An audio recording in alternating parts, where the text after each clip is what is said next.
Might as well go live. And there we are. How we doing, everybody? We doing good? Oh, very nice. Okay. And we've just been kicked off Twitch. It's been a great run, everyone. Let's see who we've got in the chat. Look at this. We've already had 2 people resubscribe. So at Random Origins is at a 6-month mark, which means he's probably got like a nice little fancy 6-month subscriber token now, which is really cool. And Jackalope has resubscribed, which is fantastic. And what just happened just then was Octoboss also subscribing, which is fantastic. Oh, wait. We're going to do that. Thank you for subscribing. So much coordination too. Yeah, I know.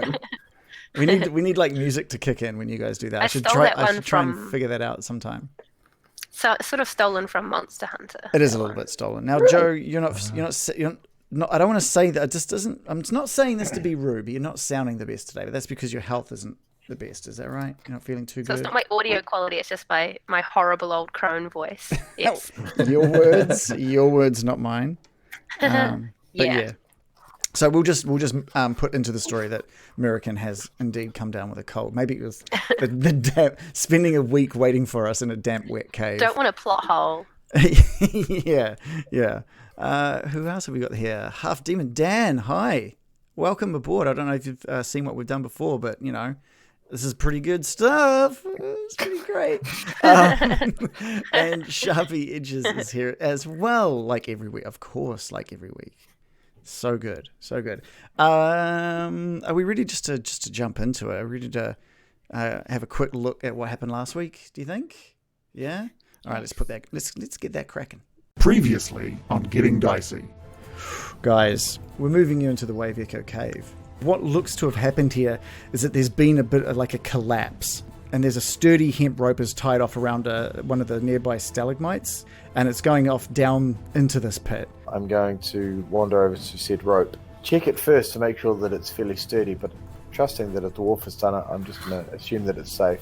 You grab onto the rope and you make your way down. It's not elegant by any means, but you make it to the bottom okay.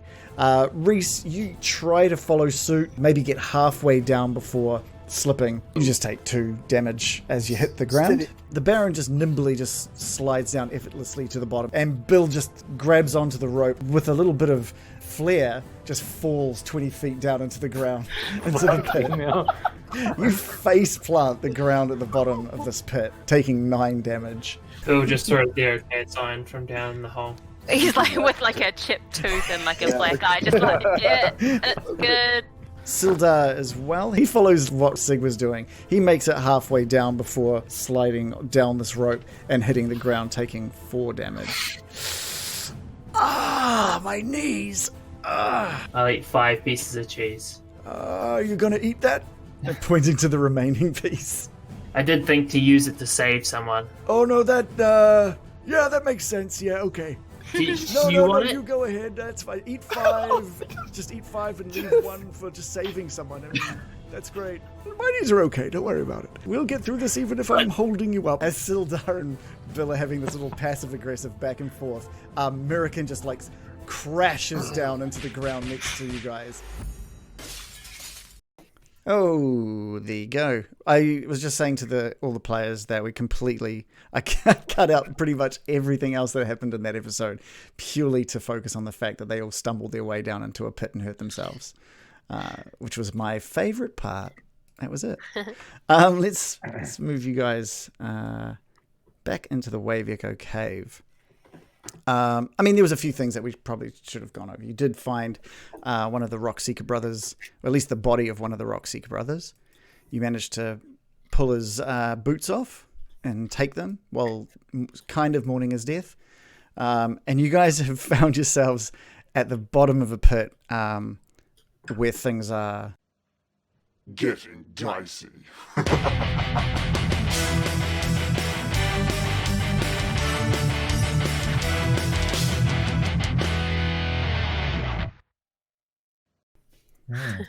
Perfect.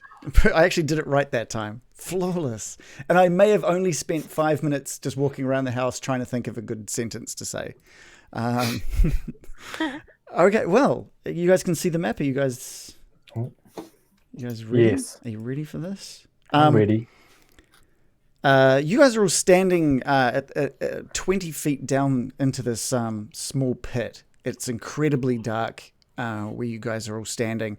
There's a light from a torch that was dropped by Sig when he crashed to the ground, which is lighting up the majority of this pit and shooting a little bit of light down the eastern passageway that's just going a little bit off from the side there. It's very dark, it's very damp, and there's just a big booming echoing through the cave every couple of minutes. Now, so let's say you've seen, let's say you're holding the torch, Sig. I'll show you guys a little bit, reveal a little bit. What sort of distance does a torch do? It's like 20 feet or something, isn't it? 30 imperial feet. 30 by the imperial numbers. Okay. All right. So you can this little entranceway off to the east of the pit that you're standing in has a small opening. I say small because it's going to be a little bit of a tight fit for all of you. It's about 6 foot high. So you might need to crouch a little bit if you're going to venture down there. On the opposite side of this pit as well, it looks to be another similar sized entrance. You can assume that this tunnel would have been connected at one point, but this pit that you're standing in has collapsed down into what used to be a passageway. Sildar's still rubbing his knees. Sildar, yes. are you okay to travel, or do you need to rest? No. Thank you for asking, Sig. I'll be fine. Are you ready for combat? And he holds up his he puts his hand onto his the hilt of his sword at his side, and he says, I wouldn't have come this far had I not been ready to go. Sig nods more than he needs to. So what's the plan, American? You were the last to fall down into this pit. Your spider has managed to climb down the edge of the pit and has met you at the bottom. I have now given you a little token, which hopefully you can see standing next to you. Cute. So what's the plan, guys? Have you guys thought about which direction you want to go, what you want to do, what you're looking for? We'll start with Bill. How's Bill feeling? I'm feeling all right after eating the 5 pieces of cheese and holding back the one piece. I'll offer it up to begrudgingly.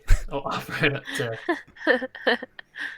up to the old man. Yes, Sildar takes the piece of cheese. He says, "Thank you. I think I'll hold on to this for later," and just puts it in his little pouch. As Sildar takes the cheese. You never know when someone's going to need this. As Sildar takes the cheese, she's just like, "Are you going to eat that? My hands and knees are sore, Sildar, and you've already hurt your knees, but my hands and knees are sore. Why are you so selfish, Sildar?" I love that this is followed on beautifully. Like we didn't even stop for a week in between. And Sildar looks American in the eyes and says, Bill has stated well and true that should someone fall in battle, that this cheese shall be their savior. And he pats his little pouch with the cheese in it. Cool. That is fine. Let us proceed and think no more of such things. Cool. And there's just another big booming sound of this. Well, it sounds like a wave crashing somewhere within this cave. Cool. Can we tell which direction it's coming from? It's coming from both. You can sort of just it's almost just a bass sound that you can hear, and it's shaking the ground under your feet as well. A movie theater. Yeah, this is just a big movie theater. Okay. The audience is listening. Oh, Okay. we brought money for tickets. I'm just going to check this rope that we came down just very quickly because everybody rained down. Ran.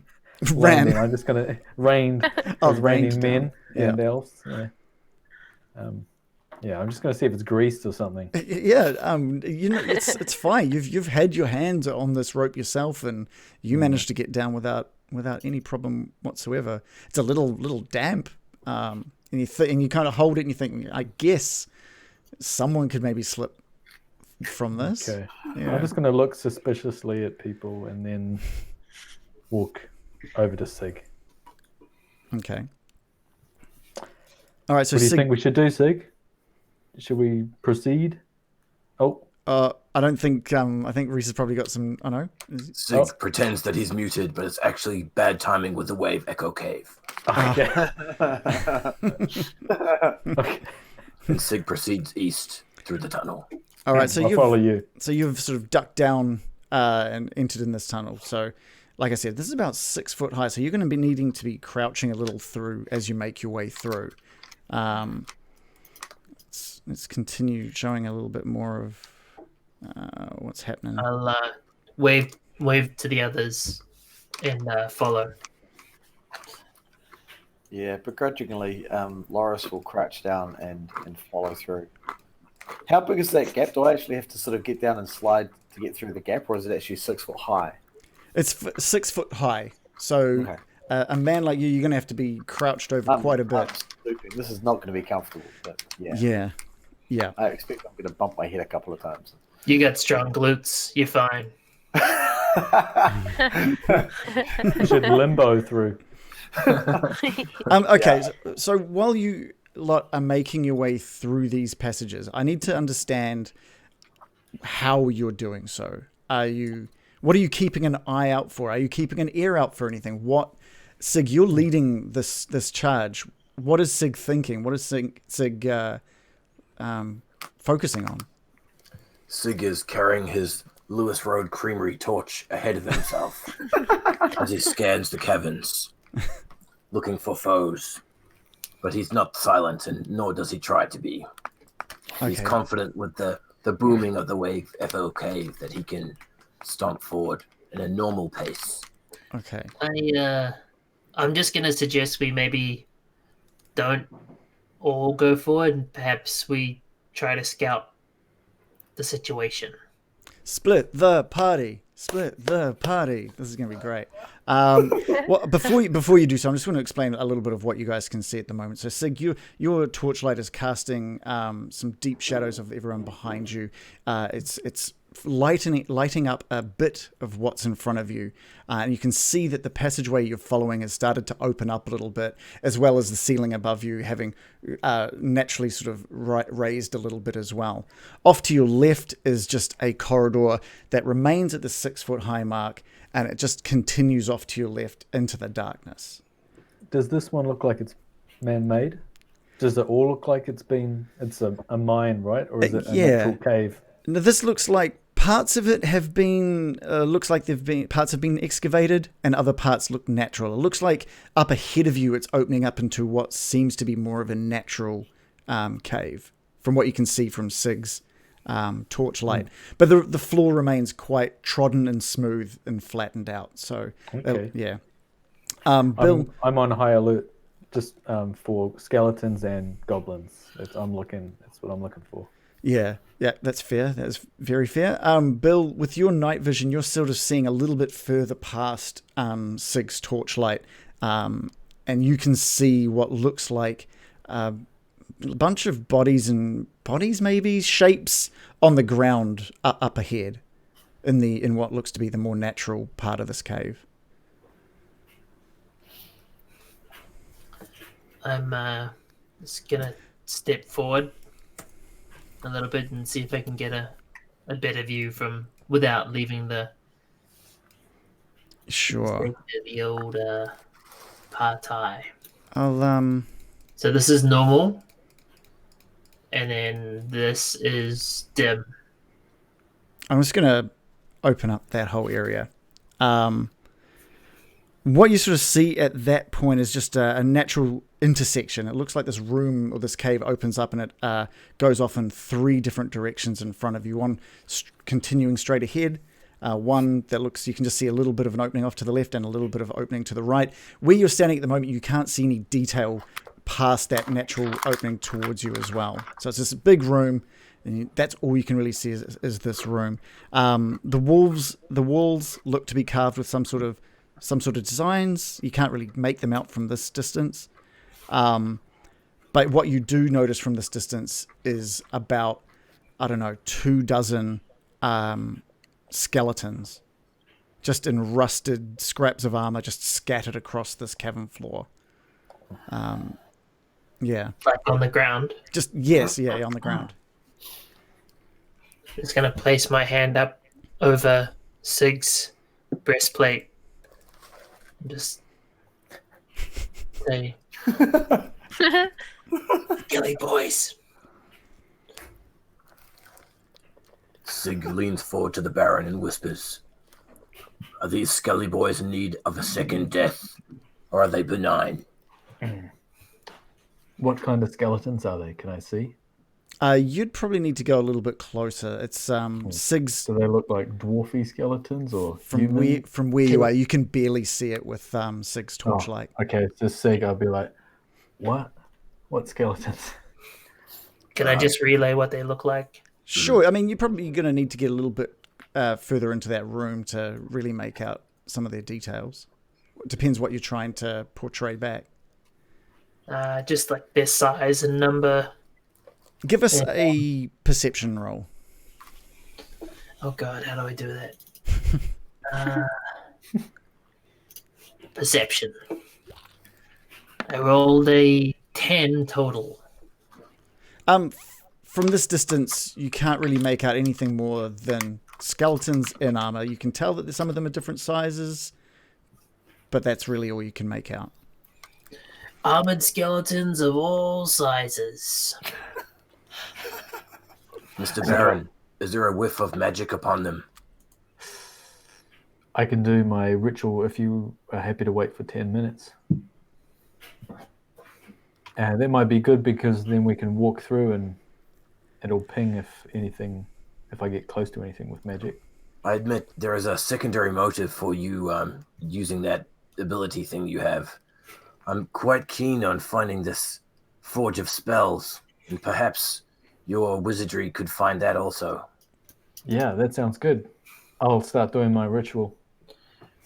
And I'll say that Bill should be a skeleton salesman because that sounded good. All different sizes. In a skeleton warehouse. Okay, so yeah, I'm doing that ritual. I guess the question is, are you all just standing around for the next 10 minutes? Can I have a look up this passageway, just from the entrance, this vertical north? The one that looks to be more like tunneled out? Yeah. With your night vision, you can see that maybe... How far up is that?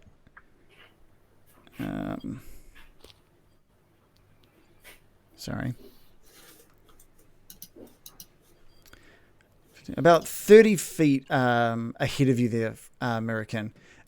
It just splits off in a almost like a T intersection.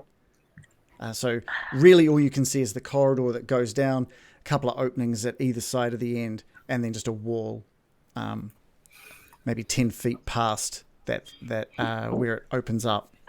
That's all you can see from that position. So many passageways. Can I use my gust cantrip to sense if I can smell anything on the wind, if there's any different scents coming from different passageways? Yeah, if you'd like to do that. Whereabouts are you aiming or controlling this gust? Can I draw the wind in from the different directions that are open to me and see if I can smell anything or on the various from the directions? Sure. Is that a what do you do here? What we'll do, we'll tie that with a perception roll as well, just so to see what you perceive Sure. from this gust. This is like a Pocahontas, all the smells of the wind. Yeah. I'm painting with all the colours of the wind. Maybe. Or maybe crit failing and not doing much at all. Oh, nice. Ooh, I've rolled an 18. Okay, great. Plus something. Plus something. Plus 5. So you burst out a couple of these cantrips, and there's already a bit of a breeze rolling through this cave anyway, coming from, basically it feels like it's coming from both sides, and you're adding to that. You can smell a little bit of, I don't know, like it's all very damp in this cave. It's a very damp, mossy smell. There seems to be, you think you can make out maybe some animal, like fecal matter or something like that. The smell of maybe some death, some guano. But there's nothing. Death? Yes. Guano? Yes. Yeah. But, Standard in a cave. and like a really mossy or fungal smell is coming through there as well. And that's all you're really making out. Well. Any difference in the different directions? What are you specifically looking for? What is American hoping to be able to deduce? Oh, if one smells worse than the other, for example? It definitely smells worse from the direction you guys are currently facing, out into that open cave area. That smell of maybe the smell of death and fungus and fecal matter all seems to be coming from that direction mainly. Well, I'm sure those skelly boys don't smell very good. I have nothing to report. Status KV. Loris, what's Loris up to? Basically, I'm just standing over Baron, because I can't see squat in here, so I'm sort of like, well, my sight is standing around Baron. If he's busy, I want to keep him protected while the others are doing whatever they're doing. Yep, no, that's fair enough. If you guys are going to be waiting around for 10 minutes, is that the sort of what the plan is right now? I will while Baron is doing his thing, yeah. All right. You have to be right, a doll right. Okay, I've got rolling a couple of dice here. While the party is waiting for 10 minutes, Sig would like to pass out some honey roasted cashews. Oh. Hey! Thank They're you. particularly good. I'm sorry, I'm so full of cheese. I don't think I could possibly have any more. American, Sorry, about, Mr. Bill, I've eaten your share already. American, while Baron is getting his ritual ready, about 5 minutes into this, you hear some footsteps coming from the other entrance, the one that that was just a corridor that ended in a bit of a wall, and you sort of squint your eyes and look to try and see exactly what that could be, and you notice a shape of a bugbear make its way around this corridor corner, and it looks like it hasn't. Baron, what does your ritual look like? I think I'm just drawing on the ground. That's what I imagine, with maybe some with a speck or something. Yeah, can you give me actually what I might do? Oh, there's a bit of torchlight coming off you guys, I think. So the bugbear, as he's walking around, he's got a little torch of his own, and he looks down, and American and the bugbear lock eyes for a moment. Rom-com. So cute. And they're in love. Thank you. So he locks eyes and he squints because he's not sure what he's seeing. He rubs his eyes very delicately since he's got a torch in one of them, and he says, "Hey, wait a minute! You guys aren't meant to be here. What's going on?" And starts making his way quickly towards you. Do a hand puppet, like a shadow puppet with your. Cool. I call out to everyone. There's a bugbear. I think they may have heard the bugbear as well. The bugbear was not being quiet. It's the unmissable accent that gives it away every time. Hold on a minute. What's going He's keen. I'm Sig busy calls doing out. my thing. Sorry. So, sorry, Sig. Sig calls out, combat! Yeah, great. And hearing that, he pulls his. You notice he's got a morning star in his hand, and he just goes, "Oh, it's on. Then I guess it's on." If everyone can please roll initiative.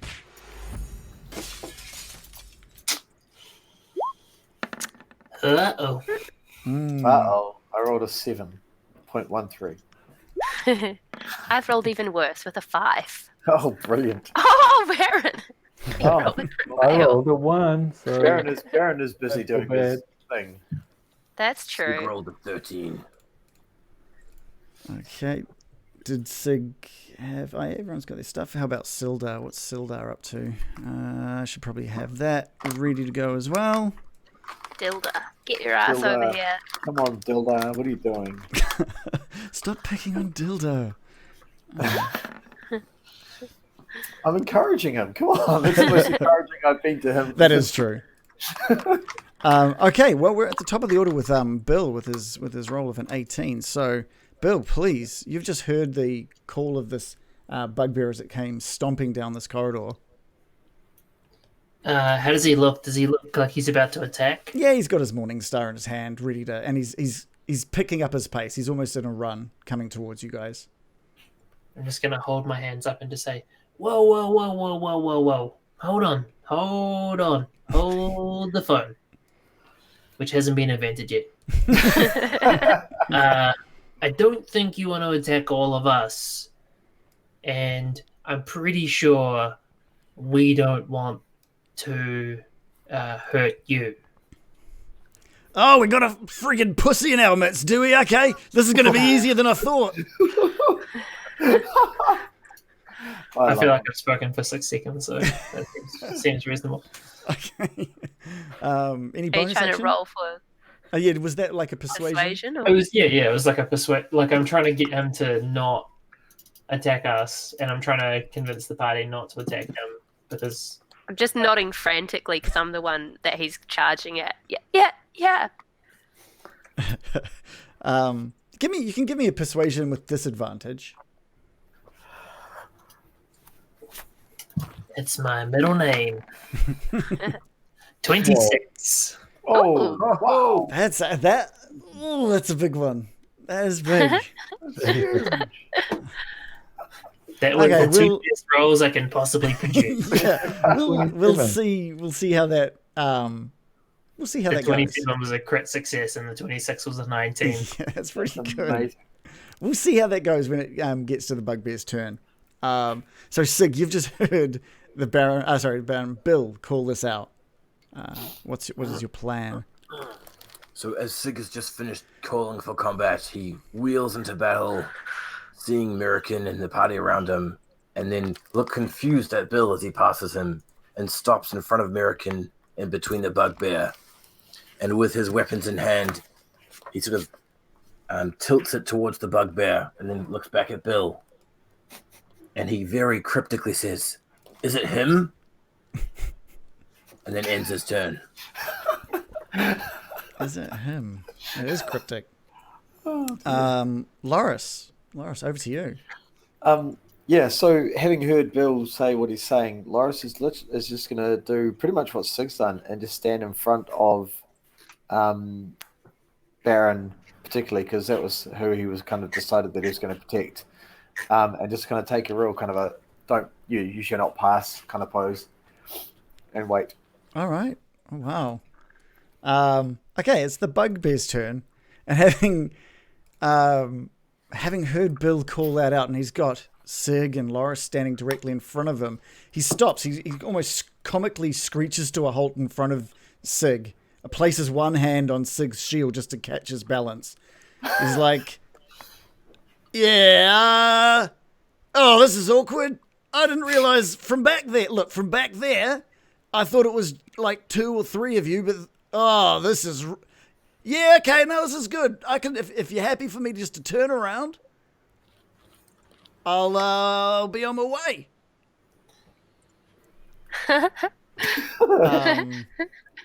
I've realised I didn't click my token, so I'm not the initiative. Oh. It's because I have a cold. Okay. I'm going to use that excuse. We'll put you in now then, American. Is it my turn Well, now? yeah, Is it his turn done? Yeah, that was his turn done. I'm going to say, wait. We're here for the tour. Oh, dear. You simply must tell us all about your wonderful cave. Give me a persuasion roll. All right. With my beautiful -1 charisma. I rolled an 8. Oh, wow. Wow. Yeah, I've heard all about you guys. Okay, yeah. We're not like those goblins. We're not here to try and trick people into like feasting on them, but that's just not going to work here. I'm already telling you I'm going to leave. And Sildar just is quietly bemused at all of you. He's kind of looking at all of you and he's like, shouldn't we just fucking kill this guy? And that moves it back to Bill's turn. Oh, does it skip over me? What happened to Baron? What happened to You Baron? missed Sorry, I Baron. must have... Okay, sorry. Baron. Well, what's I your- am. I could understand skipping over me because I am just doing my ritual. Okay, I'm cool. trying not to get distracted, but I do look up bemused and just say, "Why didn't you just stab him?" Yeah. Okay, that's all. Okay, cool. So I'm going to classify that as Baron not being interrupted. Bill, back to you. Now that he's no longer hostile towards us, I'm gonna cast Friends. Okay. That's...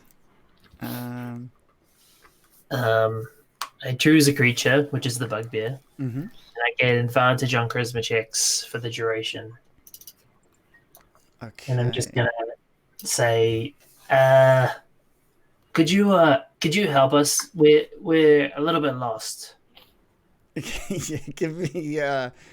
I guess it's again the persuasion. I hate always asking for persuasion, but I guess it's a persuasion. You're persuading him to help. Give me it with advantage. 27. Oh, damn. 27. Natural 20. He instantly just like stores his morning star on his back, and he's just a big smile crosses across his face, and he says, "Yeah, I get that. I've been lost in here a few times." And he pushes his way, just moves his way passively past Sig and Loris, and comes as close as if you guys allow him to. Are you guys letting him push past? Totally. He pushes past. He sort of squeezes through everybody here and makes his way over to Bill. And he's probably a little taller than Bill, and he just looks down at Bill and says, "Well, tell me your problems. I can help you out. I can tell you anywhere that you need to go." Well, we fell down that rope. Yeah, of course. That was one of the ropes we'd put there just to trick some, people. That's great. Yes, good that it worked. That was an amazing trap. We couldn't. Yeah, we didn't deal well with it. That's great. That makes me very happy. I mean, it's sad that it happened to you folk, but I'm still pretty happy about it. Catches all kinds, right? Clearly. These skeletons over here, they the Walking Dead kind, or they the dead kind? Nah, mate, look at this. Come on, come with me. And he just sort of makes his way into this area and just starts kind of kicking around in the bones. I'm gonna follow about 10 feet behind him. And he's just kicking them around, and these things have been here for ages, ever since the whole place got taken over, everything got killed, and this is kind of what just remains here. Get it? Remains. Oh dear. And you can kind of see now that a lot of these, you're a little closer. You can see that the sizes, there are some dwarf skeletons. There seems to be others are probably more orcish. There really are just a bunch of different skeletons from all different sizes and shapes. You also notice as you enter into this room that sort of aligning a lot of these walls are like there's about a dozen maybe large brass lanterns that are standing in niches or on ledges around the cavern. None of them are lit. But you also notice that the carvings that you sort of saw from earlier, now you've got a slightly closer look on them. There's sort of just simple reliefs showing dwarf and gnome miners hard at work, just covering the walls of this room. I appreciate that, Jape. I'm working on a kind of bit of a variety show right now. There's some singing, there's some dancing. And I thought I might do a tight 5 at the end. Do you mind if I make use of that quip? I don't even know what a tight 5 is. And he just picks up a couple of bones and just starts snapping them in his hands and chewing on them and stuff. Honestly, you just got to give some of these guys have some great armor. I don't know about what you're wearing, but some of these things are pretty great. And he's holding up. He sort of picks up one of the skeletons and just loosens one of the armor off it. And he's kind of holding it up, looking at it. Oh, if I was 3 sizes smaller. What else can you tell me about this cave? This here cave. Well, what do you want to know? It's got a huge past. I don't know exactly all the bits and pieces of what happened before we got here, but you ask and I'll do my best. When did you get here? It's kind of hard to tell. It's never daytime in here. Feels like about 4 or 5 years. For me, about 4 or 5 years. Wow, that's a long time to be in a cave. Bloody great! It's great. Have you seen this place? Ask him how many of his friends are here. How many of you and your friends are hanging out down here? Got a whole party or? On a good day, there's maybe a dozen of us, give or take. More of a shindig then. When it arises, you know what I mean? Yeah, when the feeling really kicks in. Mm. And why'd you decide to come down here? Apart from the amazing environment, of course. Yeah, and he makes his way back, just kicking his way through the remains, and he seems to be really enjoying it. Yeah, well, that's an interesting one. Look, my boss kind of brought us in here to take care of all the scaries that he didn't know how to take care of, if you know what I mean. Ah, okay. Like these guys. What, as in putting out the remains? Oh, the remains. Those guys! Oh, mate, there's nothing scary about some old dead skeletons that haven't been moving around. It's the moving ones that he's scared of. And who's your boss? Oh, the Black Spider. He's pretty great. Looks after us, makes sure we're fed, we get paid, and never allowed to leave. It's bloody amazing. Yeah, we've heard good things about him. So, yep. How long does this last for? Because it says when the spell ends, the creature realizes you've used magic. Is this like a forever thing? So the spell, when the spell ends. Sorry, doesn't really say, does it? Oh. It just says for the duration. Funny feeling. Concentration up to 1 minute. Okay, well, let's say that it's about to round down. You've probably got. Sorry, carry on. Before it rounds down, can I just nudge Bill and be like, that thing about the party, the shindig, that could be one of your bits as well. Shindig, get it? Bones? Just tuck that one away. You can have that one. I do like that you waited. You wanted to make sure you got that in before the spell wore down. Because the time that it took you to Bill, the bugbear has started looking around in confusion now. And he's got this armor in his hand, which he just drops to the ground, and he looks over at Bill. He says, "Oh, you're a cheeky one, aren't you?" And he pulls his morning star back out. And it is Sig's turn. Sig has been watching this conversation bemusingly, and as soon as the bugbear drops what he is carrying and picks up his morning star, he knows what's up. Well, you didn't see him do that, so And he doesn't know what's up. Sig, you've just heard the conversation that's being had. It's been like a minute though. So Yeah. if people surely like people aren't statues while the minute's going on, right? During this time, Sig stands next to Mr. Loris and just looks menacing as he can, like puffs out his chest a little bit.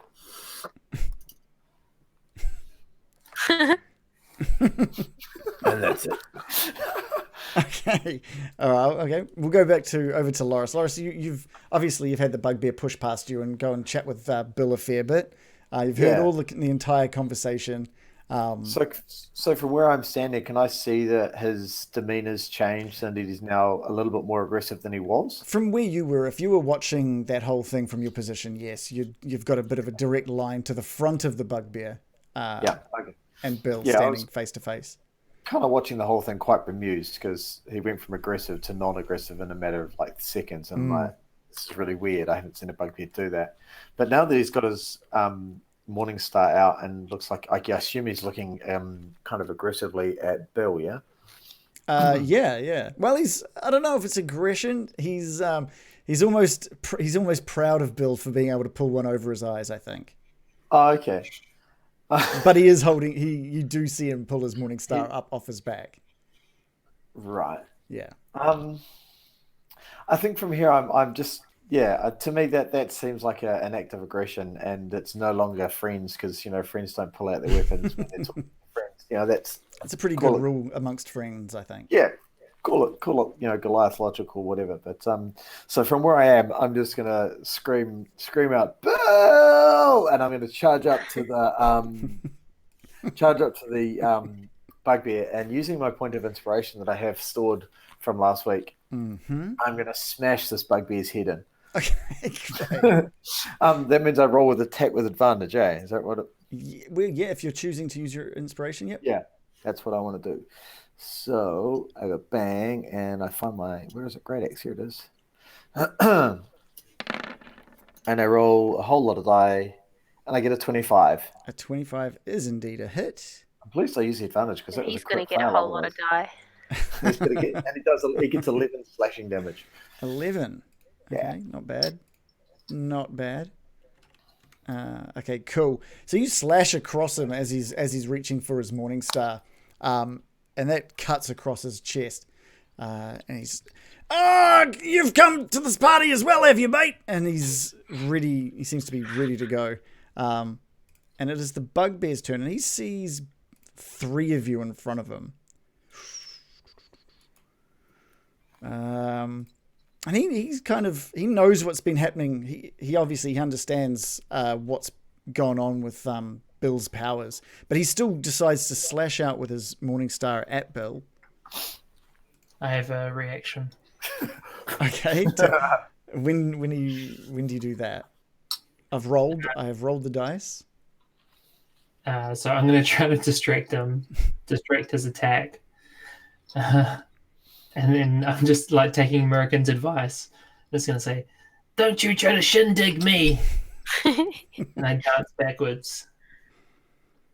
And I reduce his attack by 1d6. Okay, so you reduce it by 4.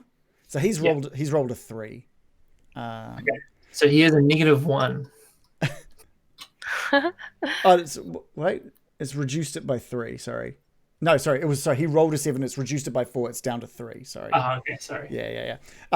Having missed you, he just turns tail and tries to break away and run across this room.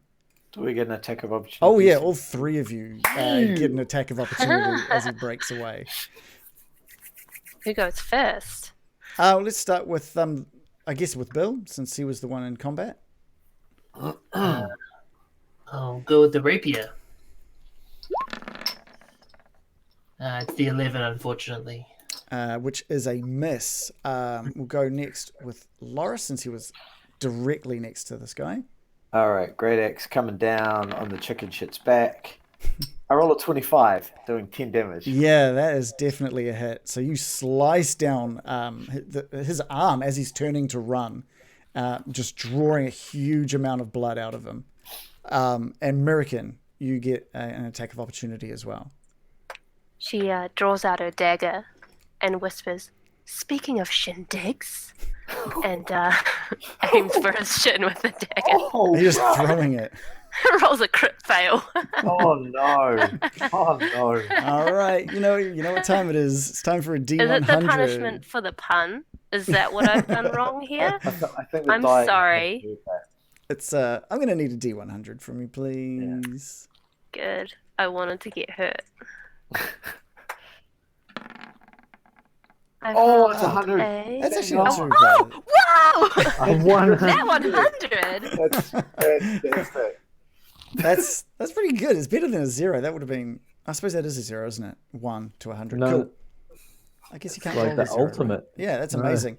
I'm going to say you don't, because of it being a crit success at a crit fail.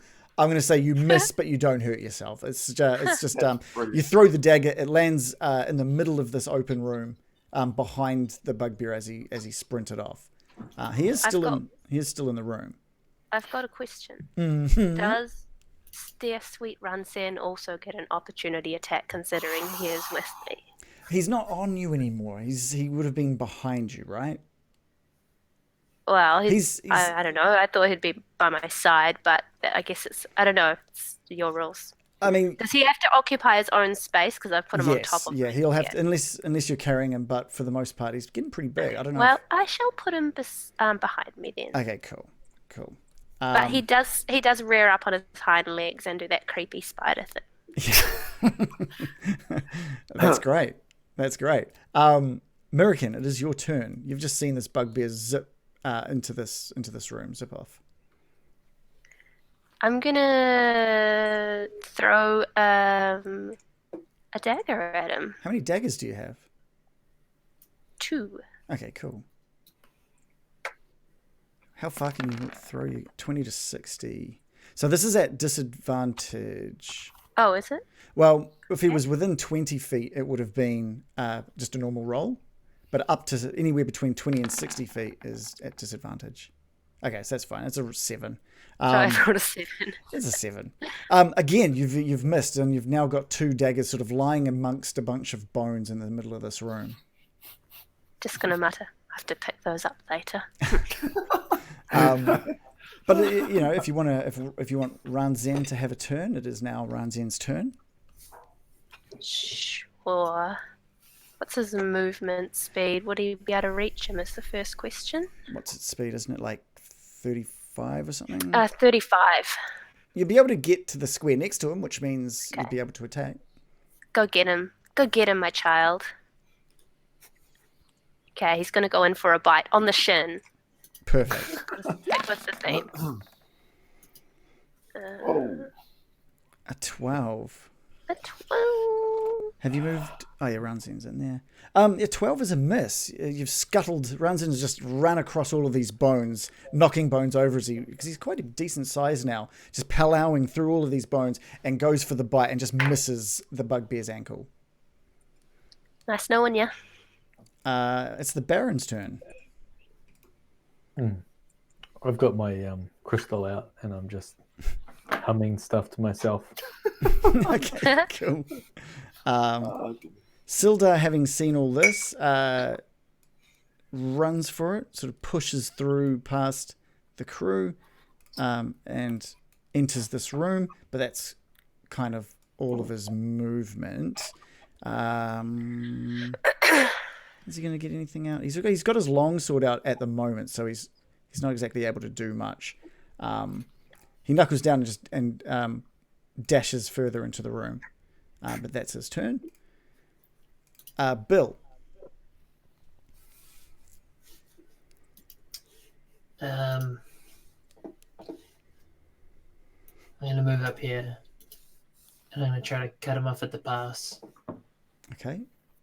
by stabbing him under the ribs. Literally cutting him off at the pass. Mm-hmm. Cool. Roll, please. Oh I god. rolled 7. Yeah, that is a miss as well. This bugbear seems to be quite nimble. Cool. Is there anything else you wanted to do?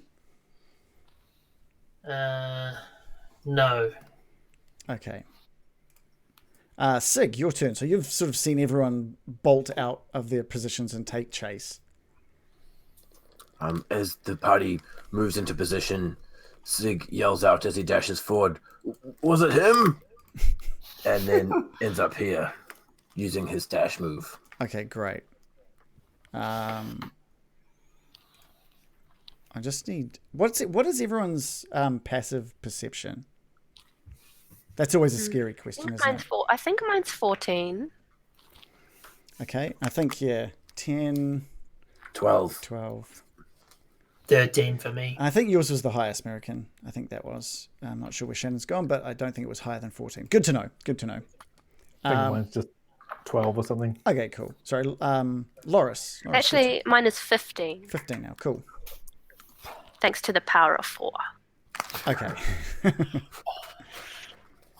Okay. So yeah, seeing this chicken shit of a bugbear run away, it's like, right, okay, cool. We're beginning the chase. So kind of letting out a bit of like a hunting trumpet sound, like kind of. I just charge off after him, trying to avoid the spider, who is just inevitably in the way because he's little. Sure, he'd move for you. I'm sure he would. Yeah, I'd hope so. I want to stand on the poor guy. You accidentally kill it by standing on it. Oh shit! Sorry about that. Yeah. So when I obviously reach up and die and just trying to smash him again. Cool. Okay. Yep. Roll to hit. I roll. Oh, for fuck's sake! Man, a 9. you guys are just swiping and missing, swiping and It's missing. dark. I can't see. Yeah, yeah. That's actually you've got Sig's torchlight. You're seeing enough, Yeah. I guess. I'm blaming the dark. That's fair. I'll let you blame the dark. It's the bugbear's turn, and he just stops. He stops. You've all been chasing him, and he just stops, and he lets out a little bit of a laugh. You guys didn't even notice them, did you? Oh no, not bloody skeletons! Come on, he lied to us. How can he lie to us? No, he didn't lie. He's got some mates in This is when Mirakin hears the flapping of the wings from the ceiling above. None of you guys were looking up. None of you guys were thinking there could be something up there. And with Mirakin's, with Mirakin's dark vision, she looks up and she just sees so many Sturges attached to the roof of this cave. And they all just let go of the cave top roof at one moment and just drop down towards you all. Can you please describe what Sturges look like? Can I bring up I think I can bring up what they look like actually. Type dealios of some description. Let me show you because there's a bunch of them. Oh man, I thought there was like a really cool way I could just click and show, but I guess not. That's what they look like. Okay, so I'm just getting them ready for you. Sturges. No. Show to players. Show to everyone. This is what they look like. They're kind of like flying little rats with kind of hairless. They're just made of skin and like they've got this disgusting little proboscis hanging off the front of them. You may remember this. Baron probably remembers having one of these attached firmly to him. Yeah, at least one. They put me in a dying state like real quick. Oh, was it one of those things? Yeah. All right. Otherwise, Sturges! I'm just gonna yell, Sturges! 1 second. I don't think I've got them all selected. I'm trying to find them. We all got here. Sturges. Okay, there's another one. How high up are these ceilings? I will let you know very shortly. How Well, I'm just concentrating on all of these. big are a they? lot of How many are there? Sturges. Stop asking questions, please. I am. Well, how are they No feeling question. right now? Do How they are look they angry? So you've got. What do they smell like? Wow. Can you guys see? Can you guys see all these Sturges that are above you? Because they're all joining the party right now. Oh no. Is there like 13 of them, or? I think that's about right. They're just rolling their initiative and being joined into this sweet little party of yours.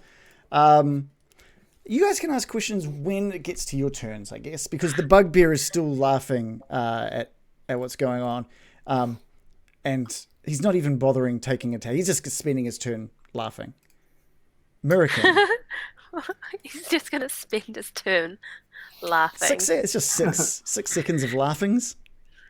Okay, my question is, how high up are they? How high up are they? Well, they're on their way down right now. This area of the tunnel is probably about 20 feet up, which is probably why you didn't notice them. This whole area had been was a natural area of this cave. And had opened up, and you've just heard the wings, and the reason you've heard them is because they're all on their way down right now. What do their wings Better up. sound like?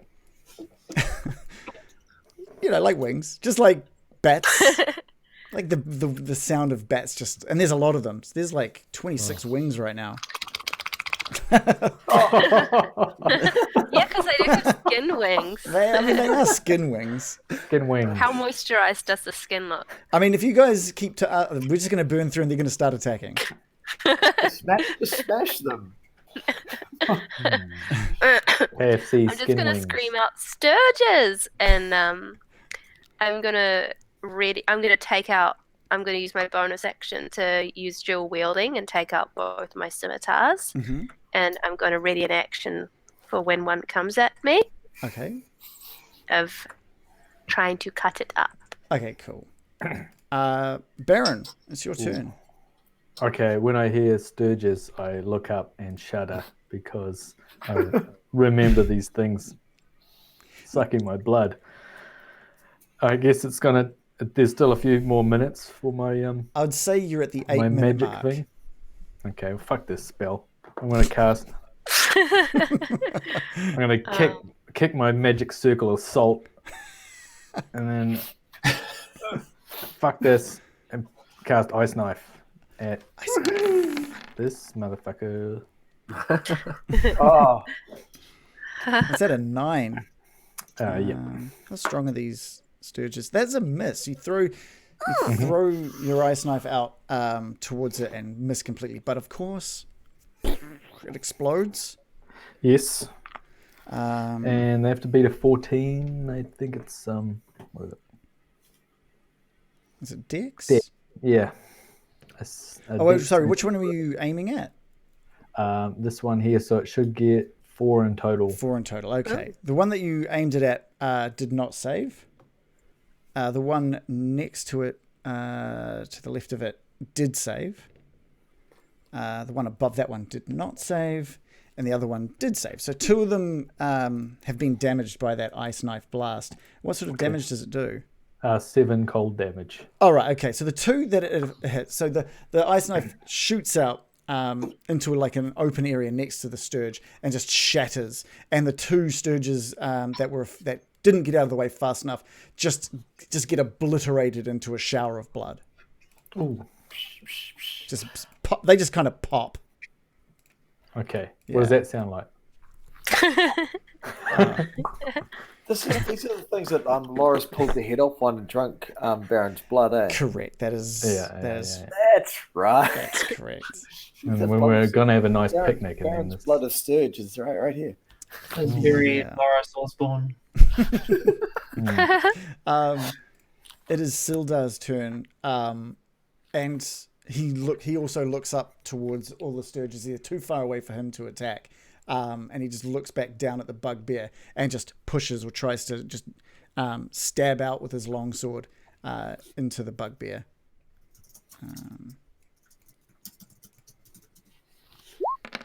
He rolls a not enough, and he takes one more stab out. And he does. He hits. And the bugbear has this longsword just pushed directly into his stomach. And the bugbear just lets out a, oh! And Oh, it sounded like he enjoyed it. no, he did not. That was he kind of falls back off this longsword and drops to the ground, dead. Bill, it's your turn. So seemingly from nowhere, disco music begins to play.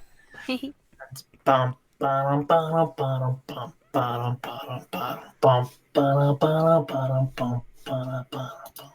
And this is the second verse of the Sweet Dreams song. Sweet dreams are made of cheese. Who to disagree? Cheddar the world and the feta cheese. Everybody's looking for Stilton. Some of them want to have blue. Some of them want Gruyere too. Some of them prefer cubed. String cheese braided for you. Sleep. Now, where are you casting this? Right here at level 1. At level 1. So that's gonna touch everybody, yeah? It's going to affect everybody, but it does affect the creatures with the lowest hit points first. Yeah. So I'm hoping not too many of us get affected. Cool. Now what's the diameter? It's like 20 feet, right? 20 foot 20 radius? 20-foot radius. All right, so that's going to get everything in the middle there. Ooh. Okay, give us a roll. 29. That's a level 1? Wow. Level 1, level 2 would be adding the extra 7. So that's 5d8 for level 1. Oh, there's 2 8s in there as well. That's impressive. Dang. 1, 2, 3, 4, 5, 6, 7, 8. Let's have a look. I need to. Let's go do some math. Out comes the calculator. Okay, cool. I don't think it's going to affect any of you lot. But all of the Sturges just drop to the ground. Hitting the ground, taking damage. Wakes them up. What? Oh, They're all falling from a height. how much falling damage? It could still be good. It could. You know what? This is going to be interesting. How high up? They were 20. 2d6. They were about 15 feet up when they fell. So okay. As they drop, so you hit the flapping of the wings just completely stops, and just one by one they're just going, and as they just pop, and as they hit the bones and the rock, and each of them just pops, leaving their blood and leathery skin and intestines draped across the bones and the rock at your feet. You have killed all the Sturges. Effective, but disgusting. It was actually better than I hoped for. Yeah. Oh, dear. God damn that sleep move. I just point at them and I'm just like, Francine, go get your snacks. Go get the snacks. Well done, Bill. That was incredible.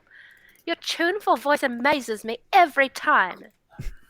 Did you like the second verse? I loved it. Instant classic. I think that's all of them. Are they all I've dead? been working on it. Okay, so you guys can take a moment to breathe. I think the battle is over.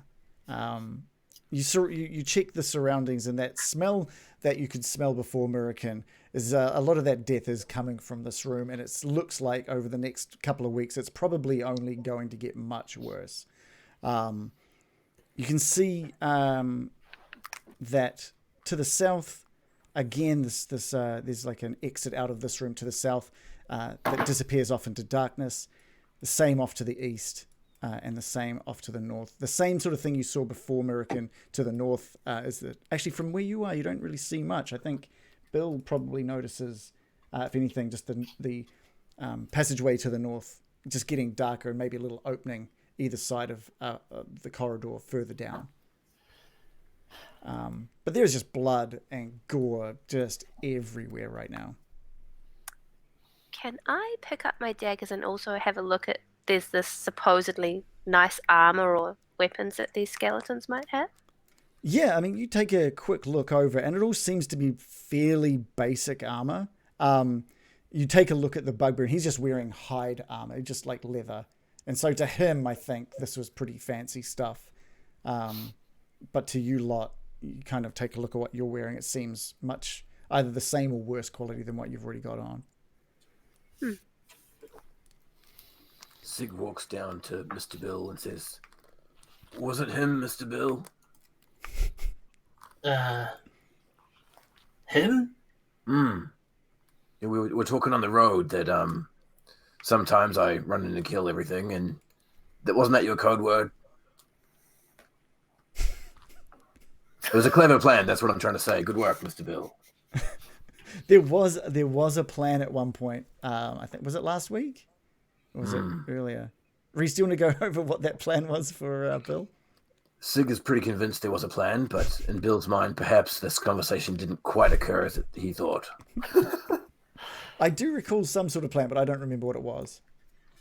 I think Bill's reaction is like, yeah. Yep. Good work. Nice. Good work, team. And Sig holds a high five ready. I'm just going to reveal a little bit more of what I was saying before. This is. I want this to be established canon that Bill is awesome at high fives. Roll for performance, please. I feel like whatever I roll is how good I am at high fives. With Let's have a look. 23. I mean, you're pretty damn good at high fives.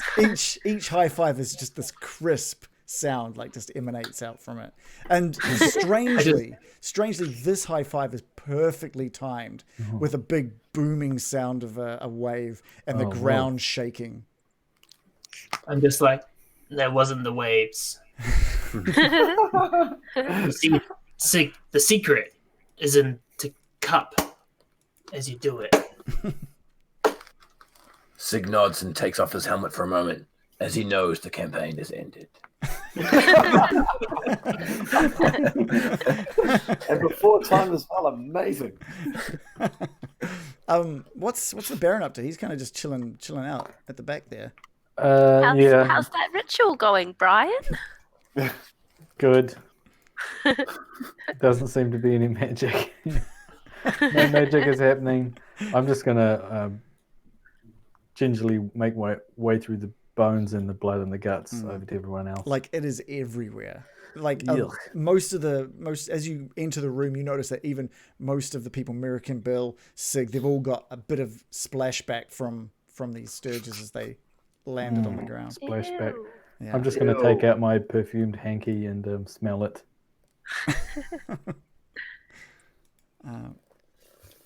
Cool. Mr. Loris. Good name for a metal band. Perfumed hanky. Right, that could be their first single, and their second single would be Blood and Gore. Yeah. Which way, fellow adventurers? Down, left, or right? Yeah, you've got three directions that you can kind of head off to. I think The bugbear didn't give us any kind of hint around direction city. What if we each sneak up as far as we can while still keeping sight of the party and then reconvene in the centre and let everyone know what we've seen, just in case? Sig nods and proceeds. I'll take north. Bill? What about if Resnar did that? Because he's by far the smallest and sneakiest. Resnar? Was that his name? The spider thing. I cannot Trent- believe you got his name wrong. Only a Trent very Reznor. rude person would do such a thing. Trent Reznor the spider. What's his name? No, Isn't it Nizna, the black it's spider? runs Yeah, in. you've got Nizna and It's runs in, which you know is what? Nesna backwards in case no one was ever going to figure that out. I think it would have been hilarious if you had have just named it Nesna. That would have I'm confused now. What his He name? was a necromancer as well. Runs in. It's not backwards. runs in. The problem with using Ransen as a scout is that I have to cast Speak with Animals to get any appreciable intel from him, and I'd rather not use that spell slot. Okay. I'll sneak north and come back. How about that? I'll stay in the middle. If you wanted to wait 10 minutes, I can do speak with animals. Oh, I have that as a ritual. I don't know if we should wait 10 minutes. But if we don't need to wait 10 minutes, there's 3 of you with night lookers, or 2 of you with night lookers who can look around in the space of about 2.5. Yeah. So, let's do that. American, what are you doing? Busy cave. I'll head north and just head to this area and see if I see anything. All right, and you can see 60 feet. Yeah. So I'm going to reveal a few things for you. I think that's about. I'm going to try and approach with stealth. Yeah, give me a stealth roll. Okay.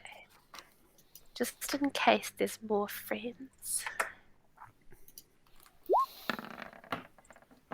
19. 19. It's a good roll. That's a good roll. Finally.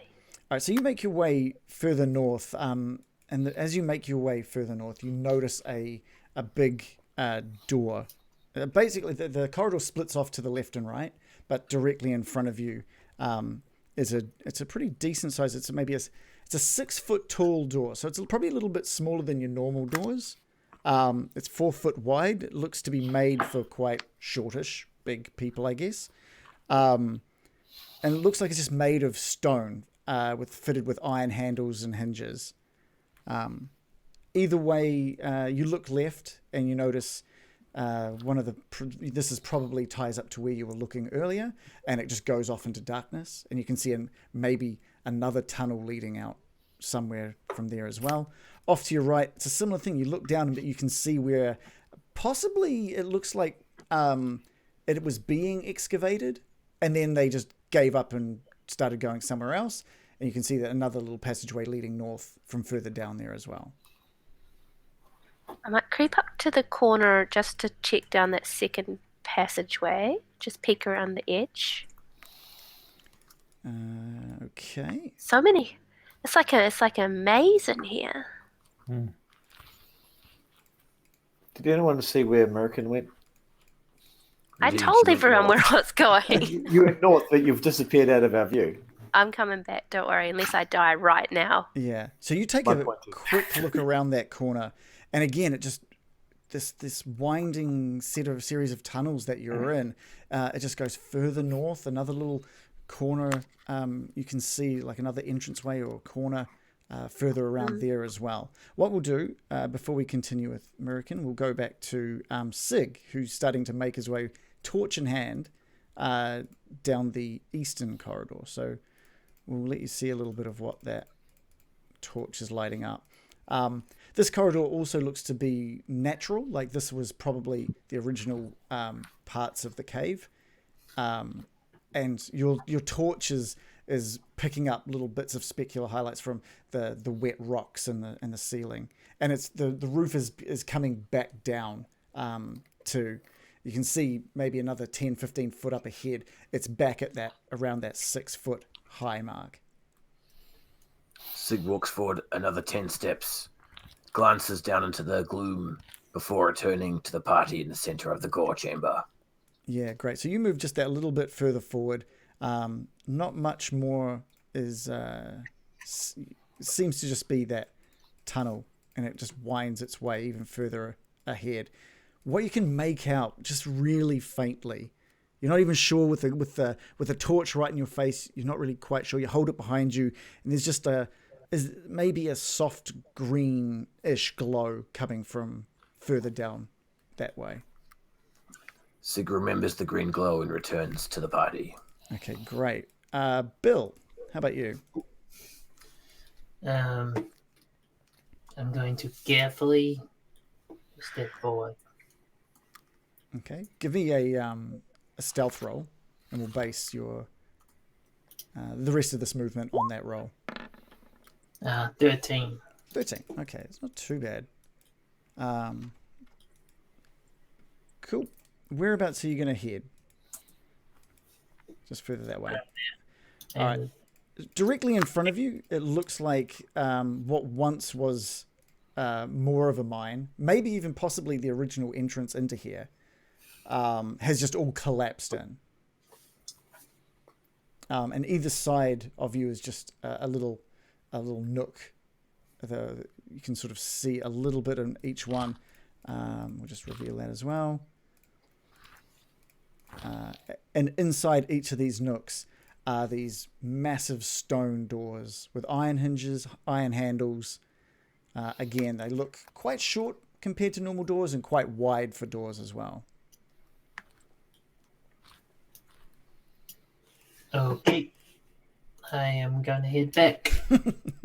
Yeah, I'm going to head back too. All Can right. I hear anything coming from behind that door as I go near it? Give me an investigation check. Investigation? It's more of a perception. Oh, no, thing, isn't it? perception, We'll go right? perception. Hang on, I'll roll It perception. can be investigation if you're actively doing I've rolled incredibly poorly for both. Take your pick. 9 or Yeah. a 7. These are massive stone doors, and you sort of lean up against it, and you can't. At the moment that you try and listen, every time you try and listen, all you can hear is the rolling waves that have been echoing through here. I'll head back. I'll meet everyone back in the centre. Okay. What I might do here is just take a slightly earlier break than usual, just a quick fiver, as you guys all make your way back into the middle of this area of the cave. Cool. Chuck you guys on the landing page. Man, you guys, those Sturges were meant to be more than like a 2-minute thing. Damn! Bill! I thought The legend of Bill. I thought you were going to have something to combat the sleep spell. Like, not, we'll combat it. Bat? Well, No. diffuse it maybe.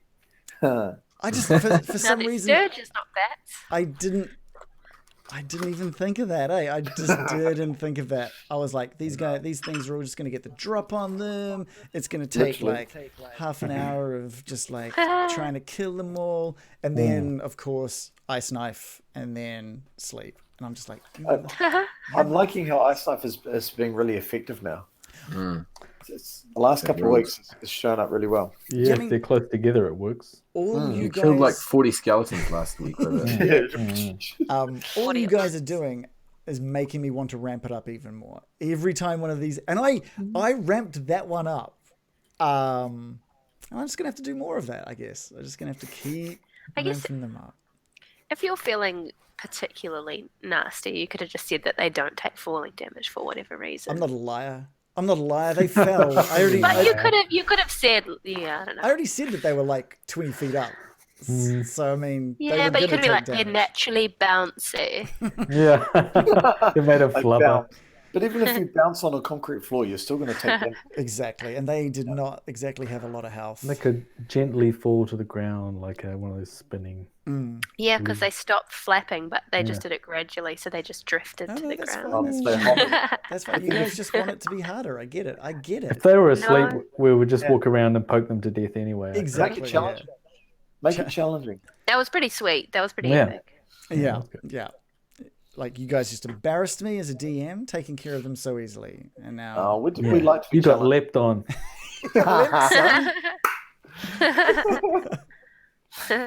I'll be back. Okay, cool.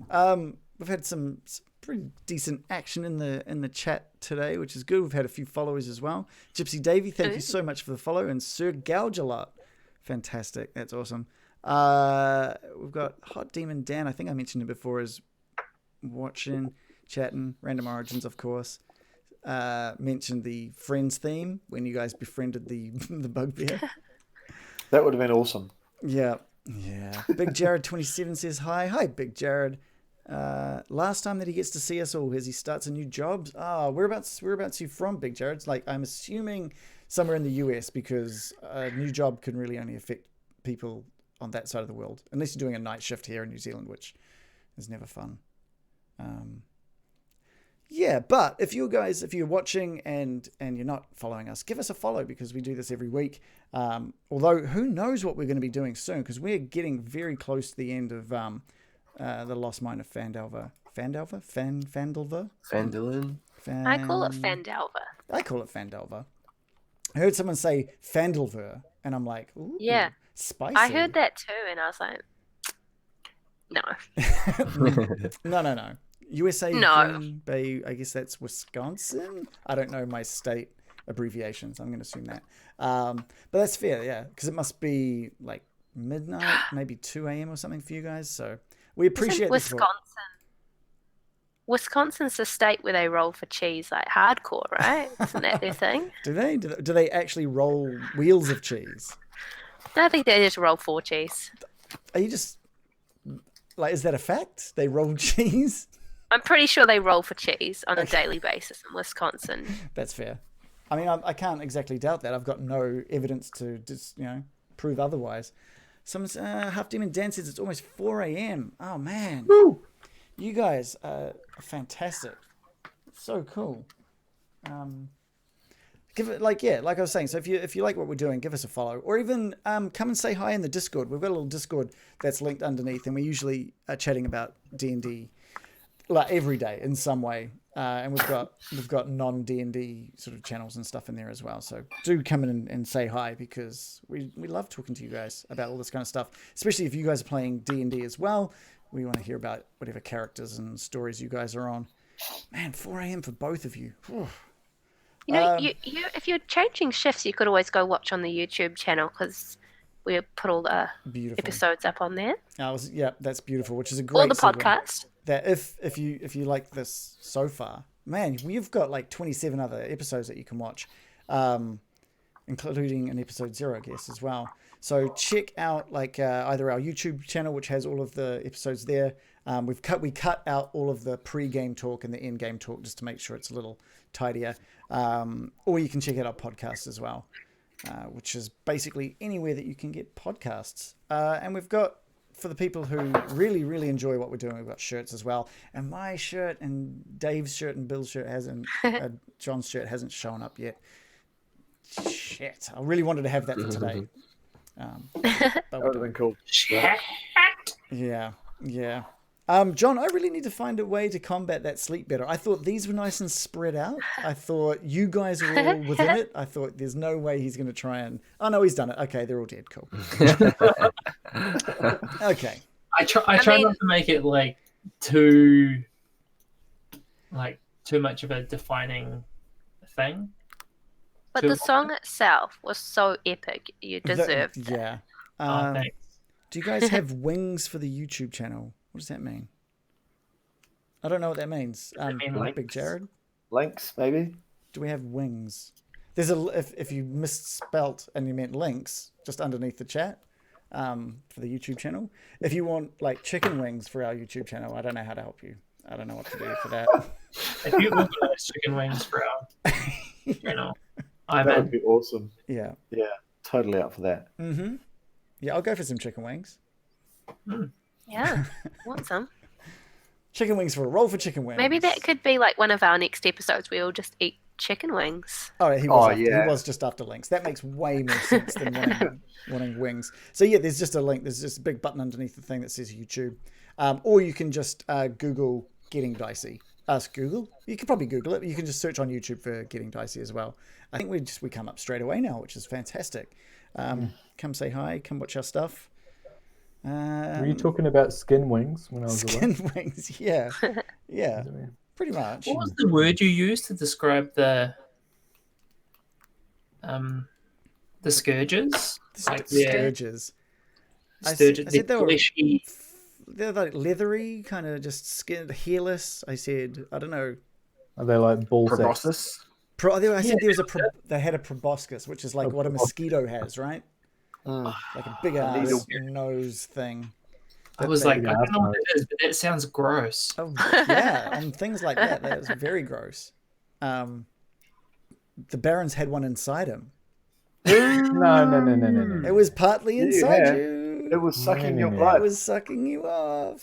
Sorry. Sucked your- That's all right. We've all had a proboscis inside us at some point in our lives.